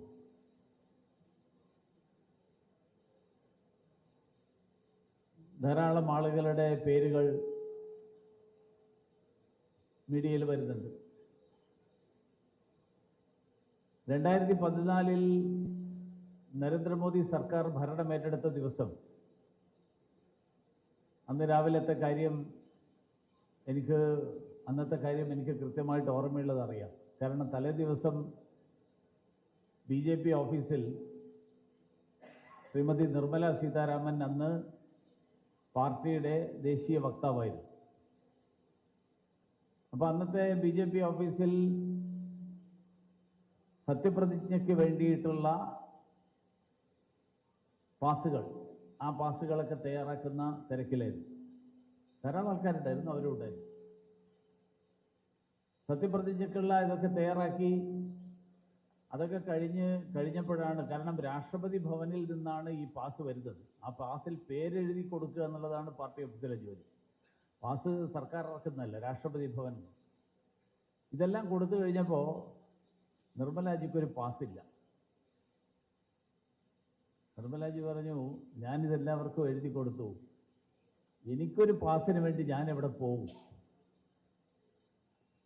നമുക്ക് നോക്കാം, എന്തെങ്കിലും വഴി കണ്ടുപിടിക്കാം എന്നൊക്കെ പറഞ്ഞിട്ട് അന്ന് പോയി രാത്രി. അടുത്ത ദിവസം സത്യപ്രതിജ്ഞ. അടുത്ത ദിവസം മാധ്യമങ്ങൾ പതിവ് പോലെ, കാരണം നിങ്ങൾക്ക് ഓർമ്മയുണ്ട്, നീരാറാടിയ ടേപ്സ് എന്ന് പറയുന്ന ഒരു വലിയ വിവാദം UPA സർക്കാരിൻ്റെ കാലത്തുണ്ടായിരുന്നു. മന്ത്രിസഭാ രൂപീകരണം, ആ മന്ത്രിസഭയിൽ ആരൊക്കെ ഉൾപ്പെടണ്ട എന്നുള്ളത് ജനാധിപത്യ സംവിധാനത്തിൽ പ്രധാനമന്ത്രിയുടെ പ്രൊറോഗേറ്റീവാണ്. എന്ന് പറഞ്ഞാൽ പ്രധാനമന്ത്രിയാണ് തീരുമാനിക്കുന്നത് മന്ത്രിസഭയിൽ ആരെയൊക്കെ ഉൾപ്പെടുത്തണം ഉൾപ്പെടുത്തണ്ട എന്ന കാര്യം. സ്വാഭാവികമായും പ്രധാനമന്ത്രി പലരുമായിട്ട് ചർച്ച ചെയ്യും. പക്ഷേ അതിൽ ഭരണഘടനാ ബാഹ്യമായിട്ടുള്ള ശക്തികൾ, രാഷ്ട്രീയ ബാഹ്യമായിട്ടുള്ള ശക്തികൾ, സാമ്പത്തിക ശക്തികൾ അടക്കം ഇടപെട്ടിരുന്നതിൻ്റെ തെളിവുകളാണ് നീരാറാടിയ ടേപ്പുകൾ മൻമോഹൻ സിംഗ് സർക്കാരിൻ്റെ കാലത്ത് പുറത്തു വന്നത്. എന്ന് പറഞ്ഞാൽ കോൺഗ്രസ് സർക്കാരിൽ ആരൊക്കെ മന്ത്രി ആകണം ആകണ്ട എന്ന് തീരുമാനിക്കുന്നതിൽ ഡൽഹിയിലെ മാധ്യമപ്രവർത്തകർ, ഡൽഹിയിലെ അധികാര കേന്ദ്രങ്ങളുടെ ഇടനാഴികളിൽ ദല്ലാളന്മാരായിട്ട് പ്രവർത്തിച്ചിരുന്ന ആളുകൾ, അങ്ങനെയുള്ള ആളുകൾക്കൊക്കെ വലിയ റോൾ ഉണ്ടായിരുന്ന ഒരു കാലഘട്ടമായിരുന്നു 2014 മുമ്പുള്ള കാലഘട്ടം. 2014 നരേന്ദ്രമോദി സത്യപ്രതിജ്ഞ ചെയ്യാൻ വേണ്ടിയിട്ടുള്ള ഡേറ്റ് വന്നപ്പോൾ പതിവ് പോലെ മാധ്യമങ്ങൾ ധാരാളം ചർച്ചകൾ ചെയ്യാൻ ശ്രമിച്ചു. പക്ഷേ BJPയുടെ സർക്കാരിൽ ആരൊക്കെ മന്ത്രിയാവും, NDA സർക്കാരിൽ ആരൊക്കെ മന്ത്രിയാവും, ആധികാരികമായിട്ടുള്ള അധികൃതമായിട്ടുള്ള ഒരു വിവരം പോലും മാധ്യമങ്ങൾക്ക് വരുന്നില്ല. മാധ്യമങ്ങൾക്കടക്കം അത്ഭുതമായി. മാധ്യമങ്ങൾ പറഞ്ഞു, ഇതെന്ത് സംവിധാനമാണ്, ആരാ സത്യപ്രതിജ്ഞ ചെയ്യുന്നതെന്നുള്ളത് ആർക്കും അറിയില്ല. അന്ന് നരേന്ദ്രമോദിജി താമസിച്ചിരുന്നത് ഗുജറാത്ത് ഭവനിലാണ്. ഇപ്പൊ അതിരാവിലെ സത്യപ്രതിജ്ഞ ചെയ്യാൻ വേണ്ടിയുള്ള ലിസ്റ്റ്, അത് നമുക്ക് പിന്നീട് മനസ്സിലായി സത്യപ്രതിജ്ഞയുടെ ലിസ്റ്റ്. കുറെ പേർക്ക് ഫോൺ കോളുകൾ വരാൻ തുടങ്ങി. രാവിലെ പ്രധാനമന്ത്രിയെ കാണാൻ വേണ്ടിയിട്ട് ഗുജറാത്ത് ഭവനിൽ വരണം. കോൾ വന്നപ്പോഴും ആർക്കും അറിയില്ലായിരുന്നു ഇത് സത്യപ്രതിജ്ഞ ചെയ്യാൻ വേണ്ടിയിട്ടാണോ മന്ത്രിയാവാൻ വേണ്ടിയിട്ടാണ് എന്നും. നേരെ ചെന്നു. അപ്പോൾ മാധ്യമങ്ങൾക്ക് ആദ്യമൊന്നും മനസ്സിലായില്ല ഇതെന്താണെന്ന്. കുറെ പേര് രാവിലെ കാപ്പി കുടിക്കാൻ വിളിച്ചതുപോലെ ചെല്ലുകയാണ്. പിന്നീട് മാധ്യമങ്ങൾക്ക് മനസ്സിലായി മന്ത്രിമാരാകാൻ ഉച്ചയ്ക്ക് ശേഷം സത്യപ്രതിജ്ഞ ചെയ്യാൻ പോകുന്ന ആളുകളാണ് രാവിലെ വരുന്നത്. നമ്മൾ അതിൻ്റെ ഏറ്റവും ഒടുവിലത്തെ ഉദാഹരണം ശ്രീ ജോർജ് കുര്യൻ്റെ കാര്യത്തിൽ കണ്ടു. ജോർജ് കുര്യൻ എന്ന് പറയുന്ന ആള് അദ്ദേഹം കോട്ടയത്ത് ഇരിക്കുകയായിരുന്നു. കോട്ടയത്തോ തിരുവനന്തപുരത്തായിരുന്നു? കോട്ടയത്ത്. അല്ലല്ല, ഡൽഹിയിൽ എത്തിയിട്ടില്ല ജോർജ് കുര്യൻ. ഡൽഹിയിൽ സത്യപ്രതിജ്ഞ ചെയ്യാൻ വേണ്ടി ഇവിടെ നിന്ന് ആളുകളെ അയക്കാനും അറേഞ്ച്മെന്റ്സിന്റെയൊക്കെ ഇവിടെ നിന്നുള്ള ചുമതലക്കാരനായിട്ട് ജോർജ് കുര്യൻ ഇവിടെ തിരുവനന്തപുരത്ത് ഇരിക്കുകയായിരുന്നു. അപ്പൊ തലേ ദിവസം ഒരു കോൾ വരികയാണ്, ജോർജ് കുര്യൻ ഡൽഹിയിൽ വരണം. അപ്പൊ ജോർജ് കുര്യൻ വിചാരിച്ചു അവിടെ അറേഞ്ച്മെന്റ്സ് ഒക്കെ നോക്കാൻ വേണ്ടിയിട്ട് വരാൻ പറയായിരുന്നു. ജോർജ് കുര്യന് വേണ്ടിയിട്ട് ടിക്കറ്റ് പാർട്ടി എടുത്തു കൊടുത്തു. ജോർജ് കുര്യൻ നേരെ അവിടെ ചെന്നു. അവിടെ ചെന്നപ്പോഴും ജോർജ് കുര്യനൊന്നും അറിയില്ല. രാത്രി അവിടെ ചെന്നു, അർദ്ധരാത്രി അവിടെ ചെന്നു, കിടന്നുറങ്ങി. രാവിലെ എഴുന്നേറ്റ് ഇന്നയാളെ കാണണം എന്ന് പറഞ്ഞു. അവിടെ പോയി കണ്ടു. അപ്പോൾ അടുത്ത ഒരാളെ കാണണം എന്ന് പറഞ്ഞു. അത് കഴിഞ്ഞപ്പോഴാണ് ജോർജ് കുര്യനോട് പറഞ്ഞ് 11:30 മണിക്ക് പ്രധാനമന്ത്രിയുടെ വീട്ടിൽ ഒരു ചായ സൽക്കാരമുണ്ട്, അതിൽ വരണം. അതുവരെ മലയാള മാധ്യമങ്ങളോ ഡൽഹി മാധ്യമങ്ങളോ അറിഞ്ഞില്ല ജോർജ് കുര്യൻ മന്ത്രിയാവാൻ പോവുകയാണ്. ഈ അനുഭവം രാജീവ് ചന്ദ്രശേഖർജിക്ക് ഉണ്ടായിട്ടുണ്ടാവും. എനിക്കുണ്ടായത് എനിക്ക് നേരിട്ടറിയാം. ഞാനൊരു എക്സ്ട്രാ പാസിന് വേണ്ടി BJP ഓഫീസിൽ പോയതാണ്. ഞാൻ അന്ന് MP ആയിരുന്നു. അതുകൊണ്ട് 2019 3 പാസ് എനിക്ക് വീട്ടിലെത്തി. അപ്പോൾ കേരളത്തിൽ കുറേ ആൾക്കാർ വന്നിട്ടുണ്ട്, ഒരു 3-4 പാസും കൂടി കിട്ടുമോ എന്ന് അന്വേഷിച്ച് BJP ഓഫീസിൽ ചെന്ന് തിരിച്ചു വരുമ്പോഴാണ് എനിക്ക് കോൾ വരുന്നത്, നിങ്ങൾ വൈകുന്നേരം സത്യപ്രതിജ്ഞ ചെയ്യാൻ റെഡിയാവണം, പ്രധാനമന്ത്രിയുടെ വീട്ടിൽ ഇത്ര മണിക്ക് എത്തണം. ഞാൻ പറഞ്ഞു വരുന്നത് 2014 മുൻപുള്ള ഇന്ത്യയുടെ ഭരണകൂടം, ഇന്ത്യയുടെ പ്രധാനമന്ത്രി, ഇന്ത്യയുടെ മന്ത്രിസഭ, ആ മന്ത്രിസഭയെ ആര് തീരുമാനിച്ചിരുന്നു? 14 ശേഷം എങ്ങനെയാണ് ആ തീരുമാനങ്ങൾ എടുക്കുന്നത്? മാധ്യമങ്ങളും ബാഹ്യശക്തികളും ഇന്ത്യയുടെ നയപരമായിട്ടുള്ള കാര്യങ്ങളടക്കം തീരുമാനിച്ചിരുന്ന സാഹചര്യം, ആ സാഹചര്യത്തിൽ നിന്ന് എത്രമാത്രം വ്യത്യാസം ഉണ്ടായി? സഞ്ജയ് ബാരു എഴുതിയൊരു പുസ്തകമുണ്ട്, ആ പുസ്തകത്തിന് പേരേ മറന്നു. സഞ്ജയ് ബാരു എന്ന് പറയുന്ന മാധ്യമ ഉപദേഷ്ടാവ്, മൻമോഹൻ സിംഗ്ജിയുടെ മാധ്യമ ഉപദേഷ്ടാവ്, 5 വർഷക്കാലം അദ്ദേഹം മാധ്യമ ഉപദേഷ്ടാവായിരുന്നു. ആ 5 വർഷക്കാലം എങ്ങനെയാണ് വിവിധ തീരുമാനങ്ങൾ എടുക്കപ്പെട്ടത്? നമ്മൾ നാടിൻ്റെ താല്പര്യങ്ങൾ പരിഗണിച്ചുകൊണ്ട് നാടിൻ്റെ ജനാധിപത്യപരമായിട്ടുള്ള സംവിധാനത്തിലുള്ള ഒരു പ്രക്രിയ, ആ പ്രക്രിയ നടപ്പാകുന്നതിന് പകരം ഏതൊക്കെ ഭരണഘടനാ ബാഹ്യമായിട്ടുള്ള ശക്തികൾ, ഏതൊക്കെ ജനാധിപത്യ സംവിധാനത്തിന് പുറത്തുള്ള ശക്തികൾ, ആ ശക്തികൾ രാജ്യത്തിൻ്റെ തീരുമാനങ്ങളടക്കം എടുത്തിരുന്ന സാഹചര്യം ഉണ്ടായിരുന്നു. പ്രധാനമന്ത്രിയുടെ കഴിഞ്ഞ 12 വർഷക്കാലത്തെ ഭരണത്തെ ചുരുക്കം 4 വാക്കുകളിൽ വിശേഷിപ്പിച്ചാൽ ഞാനതിനെ വിശേഷിപ്പിക്കുക വികസനം, സദ്ഭരണം, സുരക്ഷ, സ്വാശ്രയത്വം.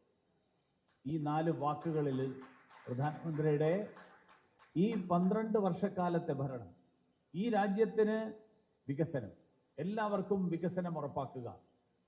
വികസനം എന്ന് പറഞ്ഞാൽ ക്ഷേമപ്രവർത്തനവും വികസനവും പരസ്പരം വൈരുദ്ധ്യമാണ് എന്നുള്ള ഒരു ധാരണ കോൺഗ്രസ് സർക്കാരിന്റെ കാലത്തുണ്ടായിരുന്നു. ഞങ്ങൾ വെൽഫെയറിന് വേണ്ടിയാണ്, ഡെവലപ്മെന്റ് അല്ല വെൽഫെയർ ആണ് വേണ്ടത്. ഡെവലപ്മെന്റിലൂടെ വെൽഫെയർ ഉണ്ടാകും.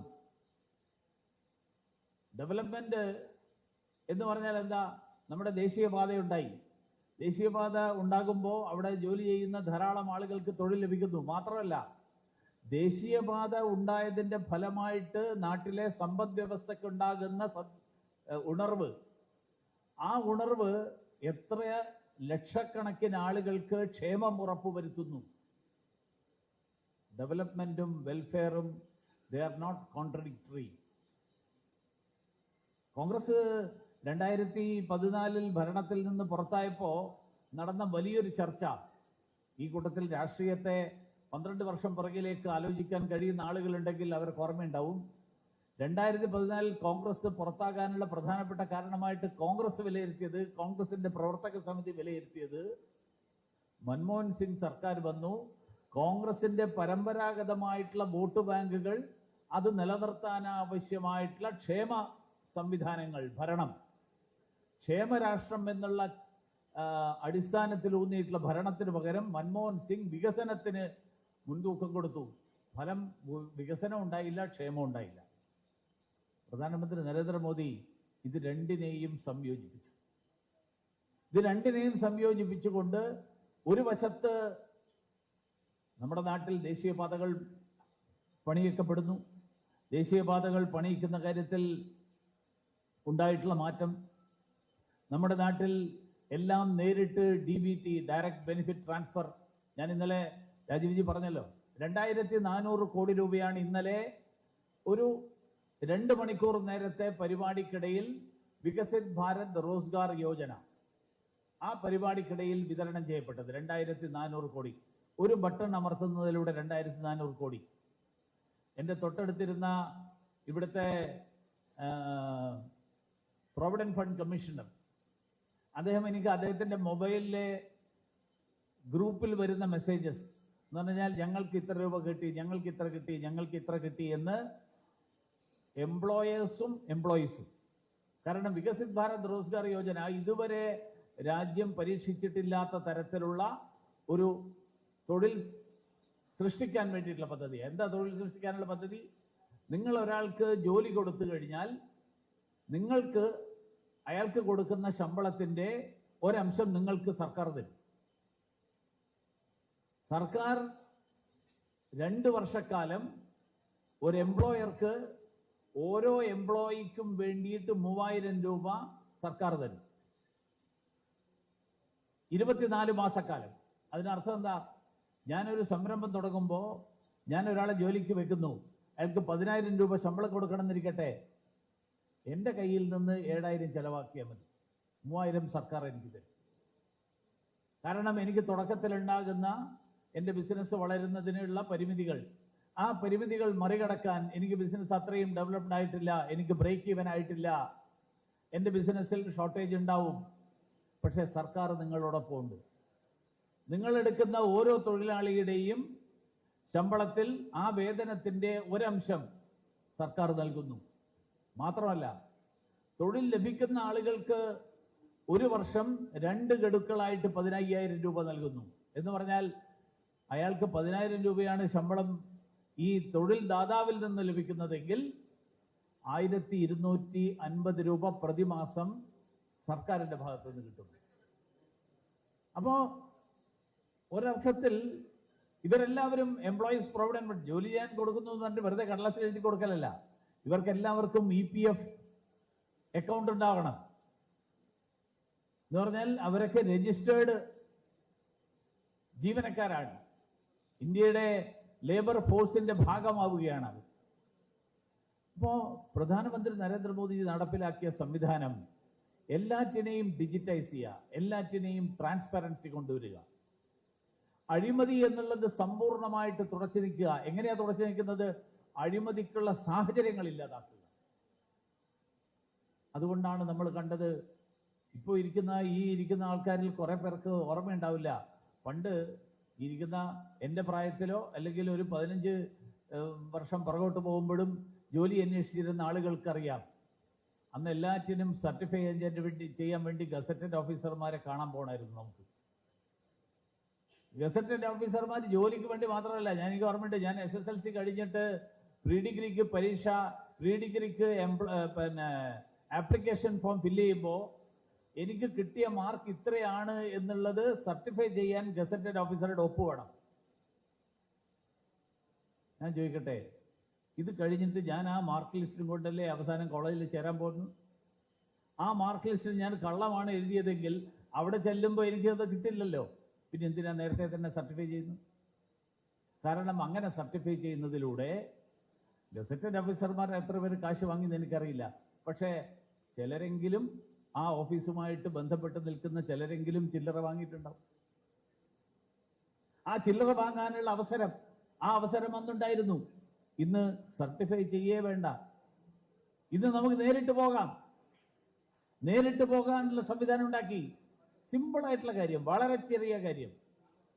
ഇതൊരു വലിയ കാര്യമാണോ വലിയ നേട്ടമാണോ എന്ന് ചോദിച്ചു കഴിഞ്ഞാൽ വലിയ നേട്ടമാണെന്ന് ആരും പറയില്ല. പക്ഷെ ഇതിലൂടെ അഴിമതിക്കുള്ള സാധ്യത എങ്ങനെ ഇല്ലാതാക്കി?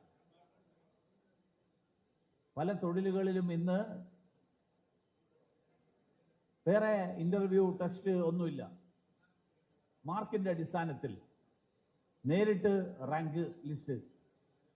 പോസ്റ്റ് ഓഫീസ് സംവിധാനത്തിൽ ചിലരൊക്കെ ഇപ്പൊ എന്നെയും കാണാൻ വരാറുണ്ട്. സർ, പോസ്റ്റ് ഓഫീസിൽ ഒരു ശുപാർശ. ഞാൻ പറഞ്ഞു, ശുപാർശ ചെയ്തിട്ട് കാര്യമില്ല. നിങ്ങൾക്ക് 95 മാർക്ക് ഉണ്ടെങ്കിൽ 96 മാർക്കുള്ള ആളെ അവിടെ സൈഡിൽ നിർത്തിയിട്ട് നിങ്ങൾക്ക് തൊഴിൽ തരാൻ അവിടുത്തെ ഉദ്യോഗസ്ഥന് പറ്റില്ല. അതേസമയം 92 മാർക്കുള്ള ഒരാൾക്ക് കിട്ടുകയും ചെയ്യില്ല. നിങ്ങൾക്ക് കിട്ടിക്കഴിഞ്ഞിട്ടേ 92 മാർക്കുള്ള കിട്ടുള്ളൂ, നിങ്ങൾക്ക് 95 ഉണ്ടെങ്കിൽ. അപ്പൊ എവിടെയൊക്കെ അഴിമതിക്കുള്ള സാധ്യതകളുണ്ടോ ആ അഴിമതി കംപ്ലീറ്റ് ഇല്ലാതാക്കി. മാത്രമല്ല, നരേന്ദ്രമോദി സർക്കാർ ഭരണത്തിൽ വന്നതിന് ശേഷം ഏതാണ്ട് 1200ഓളം നിയമങ്ങൾ, നമ്മുടെ രാജ്യത്തെ ചില നിയമങ്ങൾ, ആ നിയമങ്ങൾ കാലഹരണപ്പെട്ടിട്ടുള്ള നിയമങ്ങൾ പിൻവലിച്ചു. സർക്കാരിന്റെ പോളിസി എന്തായിരുന്നു? ഡീക്രിമിനലൈസിംഗ് മൈനർ ഒഫൻസസ്. ചെറിയ തെറ്റുകൾ വരുത്തുന്നു. എന്താ, ഒരു വ്യവസായം നടത്തുമ്പോൾ ആ വ്യവസായം നടത്തുന്ന ആളുകൾ ചിലപ്പോ ചില അബദ്ധങ്ങൾ അവർ ചെയ്യുന്നു. പക്ഷെ ആ അബദ്ധം ചെയ്തതിന്റെ പേരിൽ അവരെ പിടിച്ച് ജയിലിലിട്ടു എന്നിരിക്കട്ടെ, നാളെ മറ്റൊരാള് ഈ സംരംഭം തുടങ്ങാൻ വരില്ല. ഇയാൾക്ക് തന്നെ ഈ സംരംഭത്തെ ഞാൻ ചെയ്ത തെറ്റ് തിരിച്ചറിഞ്ഞുകൊണ്ട് അതിനെ തിരുത്താൻ കഴിയില്ല. അതുകൊണ്ട് സർക്കാർ എടുത്ത നിലപാട്, ചെറിയ തെറ്റുകൾ വരുത്തുമ്പോൾ ആ തെറ്റിന്റെ പേരിൽ അയാൾക്ക് ശിക്ഷ കൊടുക്കാം എന്ന് പറഞ്ഞാൽ അയാൾക്ക് ഫൈൻ അടിക്കാം, അയാളെ പിടിച്ച് ജയിലിടേണ്ട ആവശ്യമില്ല. അതായത് കറക്റ്റീവായിട്ടുള്ള പണിഷ്മെന്റ്, തിരുത്താൻ ഉദ്ദേശിച്ചുകൊണ്ടുള്ള പണിഷ്മെന്റ്. ഭാരതീയ ന്യായ സംഹിത എന്നുള്ള പേരിൽ IPCയും CRPCയും പരിഷ്കരിച്ചുകൊണ്ട് ഗവൺമെന്റ് ഇന്ത്യ സ്വാതന്ത്ര്യം കിട്ടി. പക്ഷെ ബ്രിട്ടീഷ് സർക്കാർ നടപ്പിലാക്കിയ IPCയും CRPCയുമാണ് ഇന്ത്യ സ്വാതന്ത്ര്യം കിട്ടി 75 കൊല്ലക്കാലം ഇന്ത്യയിൽ നടപ്പിലാക്കിയത്. ഇന്ത്യ ഉണ്ടാക്കിയ നിയമമല്ല. അതുകൊണ്ട് ബ്രിട്ടീഷുകാരുണ്ടാക്കിയ നിയമങ്ങൾ ഏതായിരുന്നു?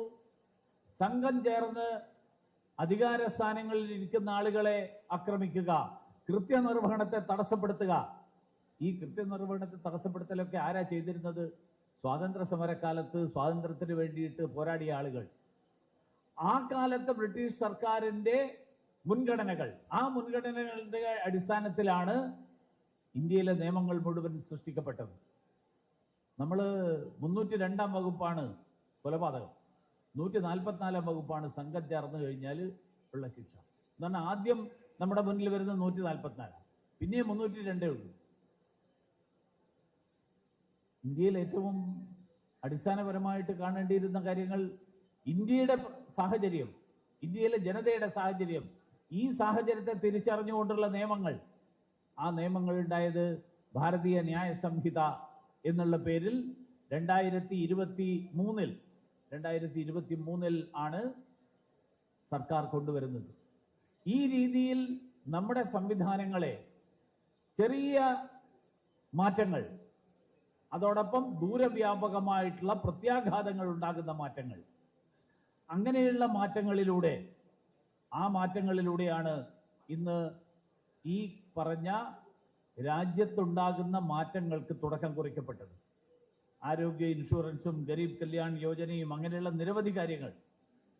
ഇപ്പോൾ വന്ദേ ഭാരത് നമ്മുടെ കേരളത്തിലെ യാത്രാ സംസ്കാരത്തെ മുഴുവൻ മാറ്റിയിരിക്കുകയാണ്. വന്ദേ ഭാരത് വന്നതോടുകൂടി ധാരാളം ആളുകൾ നേരത്തെ തിരുവനന്തപുരത്ത് നിന്ന് കൊച്ചിയിലേക്ക് ഫ്ലൈറ്റ് പോകുന്ന ആൾക്കാരുണ്ടായിരുന്നു. ഇന്ന് തിരുവനന്തപുരത്ത് നിന്ന് കൊച്ചിയിലേക്ക് ഫ്ലൈറ്റ് പോകുന്ന ആളുകളുടെ എണ്ണം വളരെ വളരെ കുറഞ്ഞു.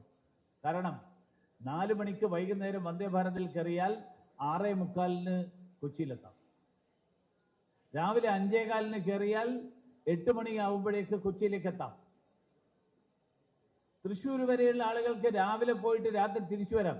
ഈ കഴിഞ്ഞ ദിവസം തൃശ്ശൂർ ഒരു മീറ്റിംഗ് ഉണ്ടായിരുന്നു. 5 മണിയുടെ വന്ദേ ഭാരതിന് ഇവിടുന്ന് പോയി 9:20 തൃശ്ശൂരെത്തി. 10 മണി മുതൽ വൈകുന്നേരം 5 മണി വരെ മീറ്റിംഗിൽ പങ്കെടുത്തു. 6 മണിക്ക് വീണ്ടും തിരിച്ച് അവിടെ നിന്ന് കയറി കഴിഞ്ഞാൽ രാത്രി 10:45 തിരുവനന്തപുരത്ത് എത്താം. ഗോവിന്ദ മാഷ് പറഞ്ഞ പോലെ അപ്പം വിൽക്കാൻ വേണ്ടി ഷൊർണൂരിൽ നിന്ന് തിരുവനന്തപുരത്ത് പോകുന്ന കഥയല്ല. വന്ദേ ഭാരത് എന്ന് പറയുന്ന ഒരു തീവണ്ടി കേരളത്തിന്റെ യാത്രാ സംസ്കാരത്തെ എങ്ങനെ മാറ്റിയിരിക്കുന്നു എന്നുള്ളതിന്റെ ഏറ്റവും വലിയ ഉദാഹരണമാണ്. നടപ്പിലാകുന്നത് ഈ പല ചർച്ചകളും അപ്രസക്തമായിക്കൊണ്ടിരിക്കുകയാണ്. എല്ലാവരും ഇപ്പോൾ ഈ വിമർശിക്കുന്ന ആളുകൾ എല്ലാവരും വന്ദേ ഭാരതിലാണ് പോകുന്നത്. പല കോൺഗ്രസ് നേതാക്കന്മാരും നരേന്ദ്രമോദിയെ വിമർശിക്കുന്ന, രാവും പകലും വിമർശിക്കുന്ന നേതാക്കന്മാരുണ്ട്. അവർ വന്ദേ ഭാരതിലാണ് പോകുന്നത്.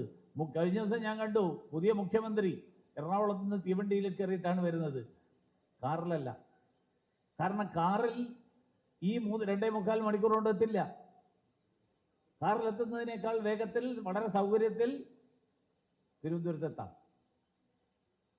മാറ്റം എന്താ ഉണ്ടാക്കിയത്? അതേ ട്രാക്കാണ്. 2014 ശേഷം ഉണ്ടാക്കിയ പുതിയ ട്രാക്കല്ല, പുതിയ ലൈനല്ല, പഴയ ട്രാക്കിൽ തന്നെ. നരേന്ദ്രമോദിജി ഒരു തവണ പറഞ്ഞൊരു ഉദാഹരണമുണ്ട്.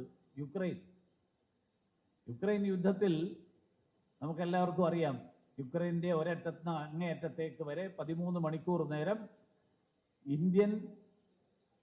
ഇന്ത്യക്കാരായിട്ടുള്ള വിദ്യാർത്ഥികളെ ബസ്സിൽ ദേശീയ ത്രിവർണ്ണ പതാക ഘടിപ്പിച്ച വാഹനത്തിൽ യാത്ര ചെയ്ത് കൊണ്ടുവന്ന് രക്ഷപ്പെടുത്തിയ കാര്യം വലിയ സാഹസികമായിട്ടുള്ള കാര്യമാണ്, നമുക്കറിയാം. പക്ഷെ അതിനേക്കാൾ സാഹസികമായിട്ടുള്ള കാര്യം, അതിൻ്റെ തയ്യാറെടുപ്പ് നടത്താൻ ഡൽഹിയിലുള്ള വിദേശകാര്യ വകുപ്പിലെ ഉദ്യോഗസ്ഥരായിട്ടുള്ള ചില ആളുകൾ മുൻകൂട്ടി അവരവിടെ പോയി റഷ്യൻ ഭാഷ സംസാരിക്കാൻ അറിയുന്ന ആളുകൾ. വിദേശകാര്യ വകുപ്പിലെ ഉദ്യോഗസ്ഥന്മാർക്കൊക്കെ മിനിമം ഒരു വിദേശ ഭാഷ വളരെ ഫ്ലുവൻ്റ് ആയിട്ട് അവർ 2 വർഷം പഠിക്കും. ആ ഭാഷ പഠിക്കാൻ വേണ്ടി ബന്ധപ്പെട്ട സർവകലാശാലയിൽ പോയിരുന്ന് പഠിക്കണം. അവർ സ്റ്റുഡൻ്റായിട്ട് എൻറോൾ ചെയ്ത് പഠിക്കണം. അവർ തിരഞ്ഞെടുക്കപ്പെട്ട് കഴിഞ്ഞാൽ IFS-ൽ. അങ്ങനെ റഷ്യൻ ഭാഷ അറിയുന്ന ഒരാളെ പറഞ്ഞയച്ചു. അദ്ദേഹം അവിടെ പോയിട്ട് ഇതിൻ്റെ എല്ലാ ഗ്രൗണ്ട് വർക്കും ചെയ്തു. പ്രധാനമന്ത്രി പറഞ്ഞു, ഈ ഉദ്യോഗസ്ഥന്മാരാരും 2014 ശേഷം ജോയിൻ ചെയ്തവരല്ല. ഇവരെല്ലാവരും 2014 മുമ്പും സർവീസിലുണ്ടായിരുന്നു. ഇതേ ഭരണ സംവിധാനമാണ് 2014 ഈ നാട്ടിലുണ്ടായിരുന്നത്. ആ ഭരണ സംവിധാനം അന്ന് ചെയ്തിരുന്നത് എന്താണ്, ഇന്ന് ചെയ്യുന്നത് എന്താണ്? കാരണം ഇന്ന് നയിക്കാൻ കാര്യക്ഷമതയുള്ള, ഇന്റഗ്രിറ്റിയുള്ള ഒരു നേതൃത്വം, അഴിമതി രഹിതമായിട്ടുള്ള ഒരു നേതൃത്വം, അങ്ങനെ ഒരു നേതൃത്വം ഉണ്ടാകുമ്പോൾ സ്വാഭാവികമായും താഴെയുള്ള രാഷ്ട്രീയ നേതാക്കന്മാരും മന്ത്രിമാരും മാത്രമല്ല, ഉദ്യോഗസ്ഥ തലത്തിൽ ഉൾപ്പെടെ സാധാരണ ഉദ്യോഗസ്ഥൻ, ഫോറിൻ സർവീസിലെ ഉദ്യോഗസ്ഥന്മാരും IPSകാരല്ല. IPSകാർ കുറച്ചും കൂടി ഇത്തരത്തിലുള്ള സാഹസികമായിട്ടുള്ള കാര്യങ്ങളൊക്കെ ചെയ്യാനുള്ള ശീലമുള്ളവരായിരിക്കും. IFSകാർ വളരെ വളരെ കൂളായിട്ട് ജീവിക്കുന്ന ആൾക്കാരാണ് ആയിരുന്നു. ഇപ്പോൾ അതെല്ലാം മാറി. ഇപ്പോൾ 24 മണിക്കൂറും ഒരു പ്രശ്നം ഉണ്ടായിക്കഴിഞ്ഞാൽ നമ്മുടെ സൗത്ത് ബ്ലോക്കിലെ വിദേശകാര്യ വകുപ്പിന്റെ ഓഫീസിൽ 24 അവർ വർക്ക് ചെയ്യുന്ന കോൾ സെന്ററാണ് വാർ റൂം. 24 മണിക്കൂർ പറയാൻ വേണ്ടിയിട്ടല്ല, 24 മണിക്കൂറും ആ കോൾ സെന്റർ മാൻ ചെയ്യുന്ന ആളുകളുണ്ട്. ഉദ്യോഗസ്ഥന്മാർ രാത്രി ഉറക്കളച്ചിട്ടാണ് അവർ എന്നിട്ട് ജോലി ചെയ്യുന്നത്. സീനിയർ IFS ഓഫീസർമാർ, ജോയിന്റ് സെക്രട്ടറിമാർ, ഡയറക്ടർമാർ, ആ ലെവലിലുള്ള ആൾക്കാർ. കാരണം നരേന്ദ്രമോദി എന്നുള്ള പ്രധാനമന്ത്രി 12 വർഷക്കാലത്തിനിടയിൽ ഒരു ദിവസം പോലും അദ്ദേഹം അവധിയെടുത്തിട്ടില്ല. ഒരു ദിവസം പോലും അദ്ദേഹം ജലദോഷമാണെന്ന് പറഞ്ഞിട്ട് പോലും ജോലിയിൽ നിന്ന് മാറി നിന്നിട്ടില്ല. അങ്ങനെയുള്ള ഒരു പ്രധാനമന്ത്രി ഉണ്ടാവുമ്പോൾ ഏത് ഉദ്യോഗസ്ഥന് തോന്നും എനിക്ക് ഒരു ദിവസം റെസ്റ്റ് എടുക്കണം, എനിക്ക് രാത്രി 7 മണിയാകുമ്പോൾ എനിക്ക് ഓഫീസ് പൂട്ടിയിട്ട് വീട്ടിൽ പോകണം, അല്ലെ 9 മണിയാകുമ്പോൾ ഓഫീസ് പൂട്ടിയിട്ട് വീട്ടിൽ പോകണം എന്ന് ആർക്ക് തോന്നും? ഇതാണ് നരേന്ദ്രമോദിജി സർക്കാർ. മോദി സർക്കാർ നടപ്പിലാക്കിയ കാര്യങ്ങൾ നിങ്ങൾക്ക് പേപ്പറിൽ ധാരാളം പ്രിന്റ് ചെയ്ത് കിട്ടും. പക്ഷെ അതുണ്ടാക്കിയിട്ടുള്ള ഇമ്പാക്ട്, അത് സമൂഹത്തിനുണ്ടാക്കിയിട്ടുള്ള മാറ്റം, ആ മാറ്റം ദൂരവ്യാപകമായിട്ടുള്ള മാറ്റം. ആ മാറ്റത്തിന്റെ വിലയിരുത്തൽ കൂടി നടക്കുമ്പോഴാണ്, ഉദാഹരണത്തിന് ഞാൻ ഒരൊറ്റ ഉദാഹരണം കൂടി പറഞ്ഞ് അവസാനിപ്പിക്കും. ഉദാഹരണത്തിന് സ്വച്ഛ ഭാരത് പദ്ധതി, അതിന്റെ ഭാഗമായിട്ട് ഏതാണ്ട് 12 കോടി ടോയ്ലറ്റ്സ് നമ്മൾ പണിതു രാജ്യത്തിന്റെ പല ഭാഗങ്ങളിലേക്ക്. 12 കോടി ടോയ്ലറ്റ് പണിതു എന്നുള്ളതാണ് നമ്മൾ കാണുന്ന വാർത്ത. പക്ഷെ അതിന്റെ ഇമ്പാക്ട്, അതിന്റെ ഫലമായിട്ട് സ്ത്രീകൾക്കെതിരായിട്ടുള്ള അതിക്രമങ്ങളിൽ എത്ര കുറവുണ്ടായി? പഠനം നടന്നിട്ടുണ്ട്. ഉത്തരേന്ത്യൻ ഗ്രാമങ്ങളിൽ സ്ത്രീകൾ ഒറ്റയ്ക്ക് പ്രാഥമിക കർമ്മങ്ങൾ നിർവഹിക്കാൻ വേണ്ടിയിട്ട് പുറത്തിറങ്ങേണ്ടി വരുന്ന സാഹചര്യം, മലമൂത്ര വിസർജനത്തിന് വേണ്ടിയിട്ടുള്ള ശൗചാലയങ്ങൾ ഇല്ലാത്തത് കൊണ്ട് അവരെടുക്കേണ്ടി വരുന്ന റിസ്ക്, അതെല്ലാം ഒഴിവായപ്പോ അത് ക്രൈം റേറ്റിൽ അടക്കം ഉണ്ടാക്കിയിട്ടുള്ള മാറ്റം, അത് അവരുടെ കോൺഫിഡൻസ് ലെവൽ വർദ്ധിപ്പിച്ച മാറ്റം. ഡയറക്റ്റ് ബെനിഫിറ്റ് ട്രാൻസ്ഫറിന് വേണ്ടിയിട്ട് ആദ്യം ചെയ്ത കാര്യം, 2014 പ്രധാനമന്ത്രി നരേന്ദ്രമോദി ഭരണത്തിൽ വന്നിട്ട് ചരിത്രത്തിൽ ആദ്യമായിട്ട് ഇപ്പൊ നമുക്കതൊക്കെ ശീലമായി. ഒരു ഉദ്ഘാടനം നടക്കുമ്പോൾ കേന്ദ്രമന്ത്രിമാർ എല്ലാ സംസ്ഥാനങ്ങളിലും വരിക, അവിടെ നിന്നിട്ട് ആ ഉദ്ഘാടനത്തിൽ പങ്കെടുക്കുക. ഇന്നലെ ഞങ്ങളൊക്കെ പോയിരുന്നു. 2014 ഞാൻ അന്ന് BJPയുടെ സംസ്ഥാന പ്രസിഡന്റാണ്. ഞങ്ങൾക്ക് ആദ്യമായിട്ടുള്ള അനുഭവമായിരുന്നു. 2014 ജൻധൻ യോജന നടപ്പിലാക്കുന്നു. അതിന്റെ ഉദ്ഘാടനത്തിന് വേണ്ടിയിട്ട് പ്രധാനമന്ത്രി ഡൽഹിയിൽ നിന്ന് ഉദ്ഘാടനം ചെയ്യും. പക്ഷേ നമ്മുടെ സദാനന്ദ ഗൗഡ അദ്ദേഹം കൊച്ചിയിൽ വരും. ഞാൻ വിചാരിച്ചു പ്രധാനമന്ത്രി അവിടെ നിന്ന് ഉദ്ഘാടനം ചെയ്യുന്നതിന് സദാനന്ദ ഗൗഡ ഇവിടെ എന്തിനു വരുന്നത്? പ്രധാനമന്ത്രിക്ക് അവിടെ നിന്ന് ഉദ്ഘാടനം ചെയ്താൽ പോരെ. പക്ഷേ കൊച്ചിയിൽ പരിപാടി സംഘടിപ്പിച്ചു. കൊച്ചിയിലെ പരിപാടിയിൽ സദാനന്ദ ഗൗഡജി നേരത്തെ എത്തി. അദ്ദേഹം ആദ്യം പ്രസംഗിച്ചു. അത് കഴിഞ്ഞപ്പോൾ പ്രധാനമന്ത്രി ലൈവായിട്ട് ഡൽഹിയിൽ നിന്ന് പ്രസംഗിക്കുന്നു. ഇപ്പൊ നമുക്കതൊരു ശീലമായി. കോവിഡ് വന്നതിന് ശേഷം വളരെ സാധാരണ കാര്യമായി. പക്ഷെ ആദ്യമായിട്ട് പ്രധാനമന്ത്രി നരേന്ദ്രമോദി രാജ്യം മുഴുവൻ ഒരു സന്ദേശം രാജ്യം മുഴുവൻ എത്തിക്കാൻ നമ്മുടെ മന്ത്രിമാര്, കേന്ദ്രമന്ത്രിമാര് രാജ്യത്തിന്റെ വിവിധ സംസ്ഥാനങ്ങളിൽ ചെന്ന് സർക്കാർ നടപ്പിലാക്കുന്ന വിവിധ പദ്ധതികൾ, ആ പദ്ധതികൾ ജനങ്ങളിലേക്ക് എത്തിക്കാൻ വേണ്ടി നടത്തിയ ശ്രമം, ആ ജൻധൻ പദ്ധതിയുടെ ഫലമായിട്ട് ഏതാണ്ട് 50 കോടിയിലധികം ആളുകൾക്ക് പുതുതായിട്ട് അക്കൗണ്ട് തുടങ്ങാൻ പറ്റി എന്ന് പറയുമ്പോഴാണ് ഇത്രയും കാലം ഈ നാട്ടിലെ സാധാരണക്കാരായിട്ടുള്ള ആളുകൾ ഒരു ബാങ്ക് അക്കൗണ്ട് പോലും ഇല്ലാത്തവരായിട്ട്, നമുക്കറിയാം, നമുക്ക് അത്ര വലിയ ഒരു പ്രശ്നമില്ല. പക്ഷേ ഞാൻ ഇന്നലെ അയ്യങ്കാളി ദിനത്തിന്റെ ഭാഗമായിട്ട് ചെമ്പഴന്തി അയ്യങ്കാളി നഗർ കോളനിയായിരുന്നു ഞാൻ പരിപാടിക്ക് പോയത്. ധാരാളം പേര്, ആ സഹോദരിമാരായിട്ടുള്ള നിരവധി ആളുകൾ, അവർക്ക് ആദ്യമായിട്ട് ബാങ്ക് അക്കൗണ്ട് ഉണ്ടായത് 2014 കാരണം അതുവരെ അവർക്ക് ബാങ്ക് അക്കൗണ്ടിന്റെ ആവശ്യമില്ലായിരുന്നു. അവർക്ക് ക്യാഷ് കയ്യിൽ കൊടുക്കുകയായിരുന്നു എന്തെങ്കിലും ആനുകൂല്യങ്ങൾ ഉണ്ടെങ്കിൽ. ഇപ്പോ നേരിട്ട് അവരുടെ അക്കൗണ്ടിലേക്ക് വരും. നേരിട്ട് അക്കൗണ്ടിലേക്ക് വരുമ്പോൾ ഞാൻ ഇന്നലെ ഉദാഹരണം പറഞ്ഞു. 1893 മഹാത്മാ അയ്യങ്കാളി അന്ന് പൊതുനിരത്തിൽ യാത്ര ചെയ്യാനുള്ള സ്വാതന്ത്ര്യമില്ലാതിരുന്ന കാലത്ത് പൊതുനിരത്തിലൂടെ വില്ലുവണ്ടിയുമായിട്ട് യാത്ര ചെയ്തെങ്കിൽ അതേപോലെ സാമ്പത്തിക മേഖലയിൽ ഉണ്ടായിട്ടുള്ള ഒരു മാറ്റമാണ്. ഇന്നലെ വരെ എനിക്ക് ബാങ്ക് അക്കൗണ്ട് തുടങ്ങാൻ അനുവാദമില്ല, ബാങ്ക് അക്കൗണ്ടിൽ ബാങ്കിന്റെ വരാന്തയിൽ പോലും കയറി നിൽക്കാനുള്ള സ്വാതന്ത്ര്യമില്ല, നിഷിദ്ധമായിരുന്നൊരു കാര്യം. നിഷിദ്ധം എന്ന് പറഞ്ഞാൽ നിയമം കൊണ്ട് നിഷിദ്ധമല്ല, പക്ഷേ അത് നടപ്പിലായിട്ടില്ലാത്തൊരു കാര്യം. എനിക്കും ഒരു അക്കൗണ്ട് ഉണ്ട് എന്ന് പറയാൻ ഈ രാജ്യത്തെ പാർശ്വവൽക്കരിക്കപ്പെട്ടവർ, ഈ രാജ്യത്തെ അധസ്ഥിതർ, ഈ രാജ്യത്തെ പാവപ്പെട്ടവർ സീറോ ബാലൻസ് അക്കൗണ്ട് എന്നുള്ളത് ഞാൻ കേട്ടിട്ടില്ല അതിനു മുമ്പ്. നമ്മളെല്ലാവരും അതുവരെ 2014 വരെ നമ്മളെല്ലാവരും മനസ്സിലാക്കി എന്താ, ബാങ്കിൽ അക്കൗണ്ട് തുടങ്ങണമെങ്കിൽ ആദ്യം പൈസ കൊണ്ട് നിക്ഷേപിക്കണം, പണം നിക്ഷേപിക്കാതെ അക്കൗണ്ട് തുടങ്ങാൻ പറ്റും എന്ന് ആരെങ്കിലും പറഞ്ഞിരുന്നെങ്കിൽ ആളുകൾ ചോദിക്കും ദീർഘമായിട്ടുണ്ടോ. പക്ഷേ പ്രധാനമന്ത്രി നരേന്ദ്രമോദി നടപ്പിലാക്കി 2014 ജൻധൻ അക്കൗണ്ട് തുടങ്ങിയപ്പോ സീറോ ബാലൻസ് അക്കൗണ്ട്, ഒറ്റ പൈസയില്ലേ അക്കൗണ്ട് തുടങ്ങാം, പണം വരുന്നത് അതിൽ വരും, അത് മുഴുവൻ നിങ്ങൾക്ക് വിഡ്രോ ചെയ്യാം, അതിലൊന്നും ബാക്കി വെക്കേണ്ട ആവശ്യമില്ല. ഈ തരത്തിലുള്ള ഇതുണ്ടാക്കിയിട്ടുള്ള മാറ്റം, ഈ മാറ്റമാണ് ഇന്ന് ഞാൻ ഒരൊറ്റ ഉദാഹരണം പറഞ്ഞ് അവസാനിപ്പിക്കാം. ഇന്ന് ഞാൻ രാവിലെ കൊട്ടാരക്കര ഗണപതി ക്ഷേത്രത്തിൽ തൊഴാൻ പോയി. തൊഴുത് ഇങ്ങനെ ഇറങ്ങുമ്പോൾ ഒരു കൊച്ചുകുട്ടി അവിടെ നിൽക്കുന്നു, അവനും അവൻ്റെ അച്ഛനും ഒക്കെ കൂടി. അപ്പോൾ നമ്മുടെ പ്രവർത്തകർ പറഞ്ഞു ഇവനെന്തോ പറയാനാണ്. അപ്പോൾ എന്നോട് പറഞ്ഞു, അങ്കിൾ, മോദി അങ്കിളിനെ കാണുമ്പോൾ ഞാൻ തിരക്കിന്നൊന്ന് പറയണം. അഞ്ചാം ക്ലാസ്, ഞാൻ ചോദിച്ചു 5ാം ക്ലാസ് പഠിക്കുകയാണ് എന്ന് പറഞ്ഞാൽ 10 വയസ്സുള്ള കുട്ടി, ആ കുട്ടിക്ക് പ്രധാനമന്ത്രി നരേന്ദ്രമോദി എന്ന് പറയുന്ന ഐക്കൺ. നമ്മളൊക്കെ രാഷ്ട്രീയ പ്രവർത്തനത്തിലോ പൊതുപ്രവർത്തനത്തിലോ പ്രായമായ ആളുകളോ ഒക്കെയാണ്, നമുക്കൊക്കെ പ്രധാനമന്ത്രി ആരാണ്, എന്താണ്, എങ്ങനെയാണ് ഒക്കെ അറിയാം. പക്ഷെ 10 വയസ്സുള്ള കുട്ടിക്ക് പ്രധാനമന്ത്രി നരേന്ദ്രമോദി എന്ന് പറയുന്നത്, പക്ഷെ അവൻ ധരിക്കുന്നത് നമ്മളൊക്കെ എല്ലാ ദിവസവും എന്തൊക്കെയാ തന്നെയാണോ ചായ കുടിക്കുക എന്ന് പറയുന്ന ബന്ധത്തിലാണെന്നാണ്. പക്ഷേ ആ നരേന്ദ്രമോദി 10 വയസ്സുകാരനെ പോലും പ്രചോദിപ്പിക്കുന്നു. ആ 10 വയസ്സുകാരന് പോലും ഒരു പ്രേരണ നൽകുന്നു. അതുകൊണ്ടാണല്ലോ, അല്ലെങ്കിൽ ആദരവുണ്ടാക്കുന്നു, സ്നേഹമുണ്ടാക്കുന്നു. ആദരവല്ല, ആദരവിന് അപ്പുറത്തുള്ളൊരു സ്നേഹമായതുകൊണ്ടാണ് ഞാൻ തിരക്കിന്നെന്ന് പറയണം. അത് കഴിഞ്ഞ് ഞാൻ ഒരു പ്രതിഷേധം കഴിഞ്ഞ് വന്നപ്പോൾ പറഞ്ഞു, നിങ്ങൾ മറന്നു പോകരുത്, ഞാൻ തിരക്കിന്നെന്ന് പറയണം.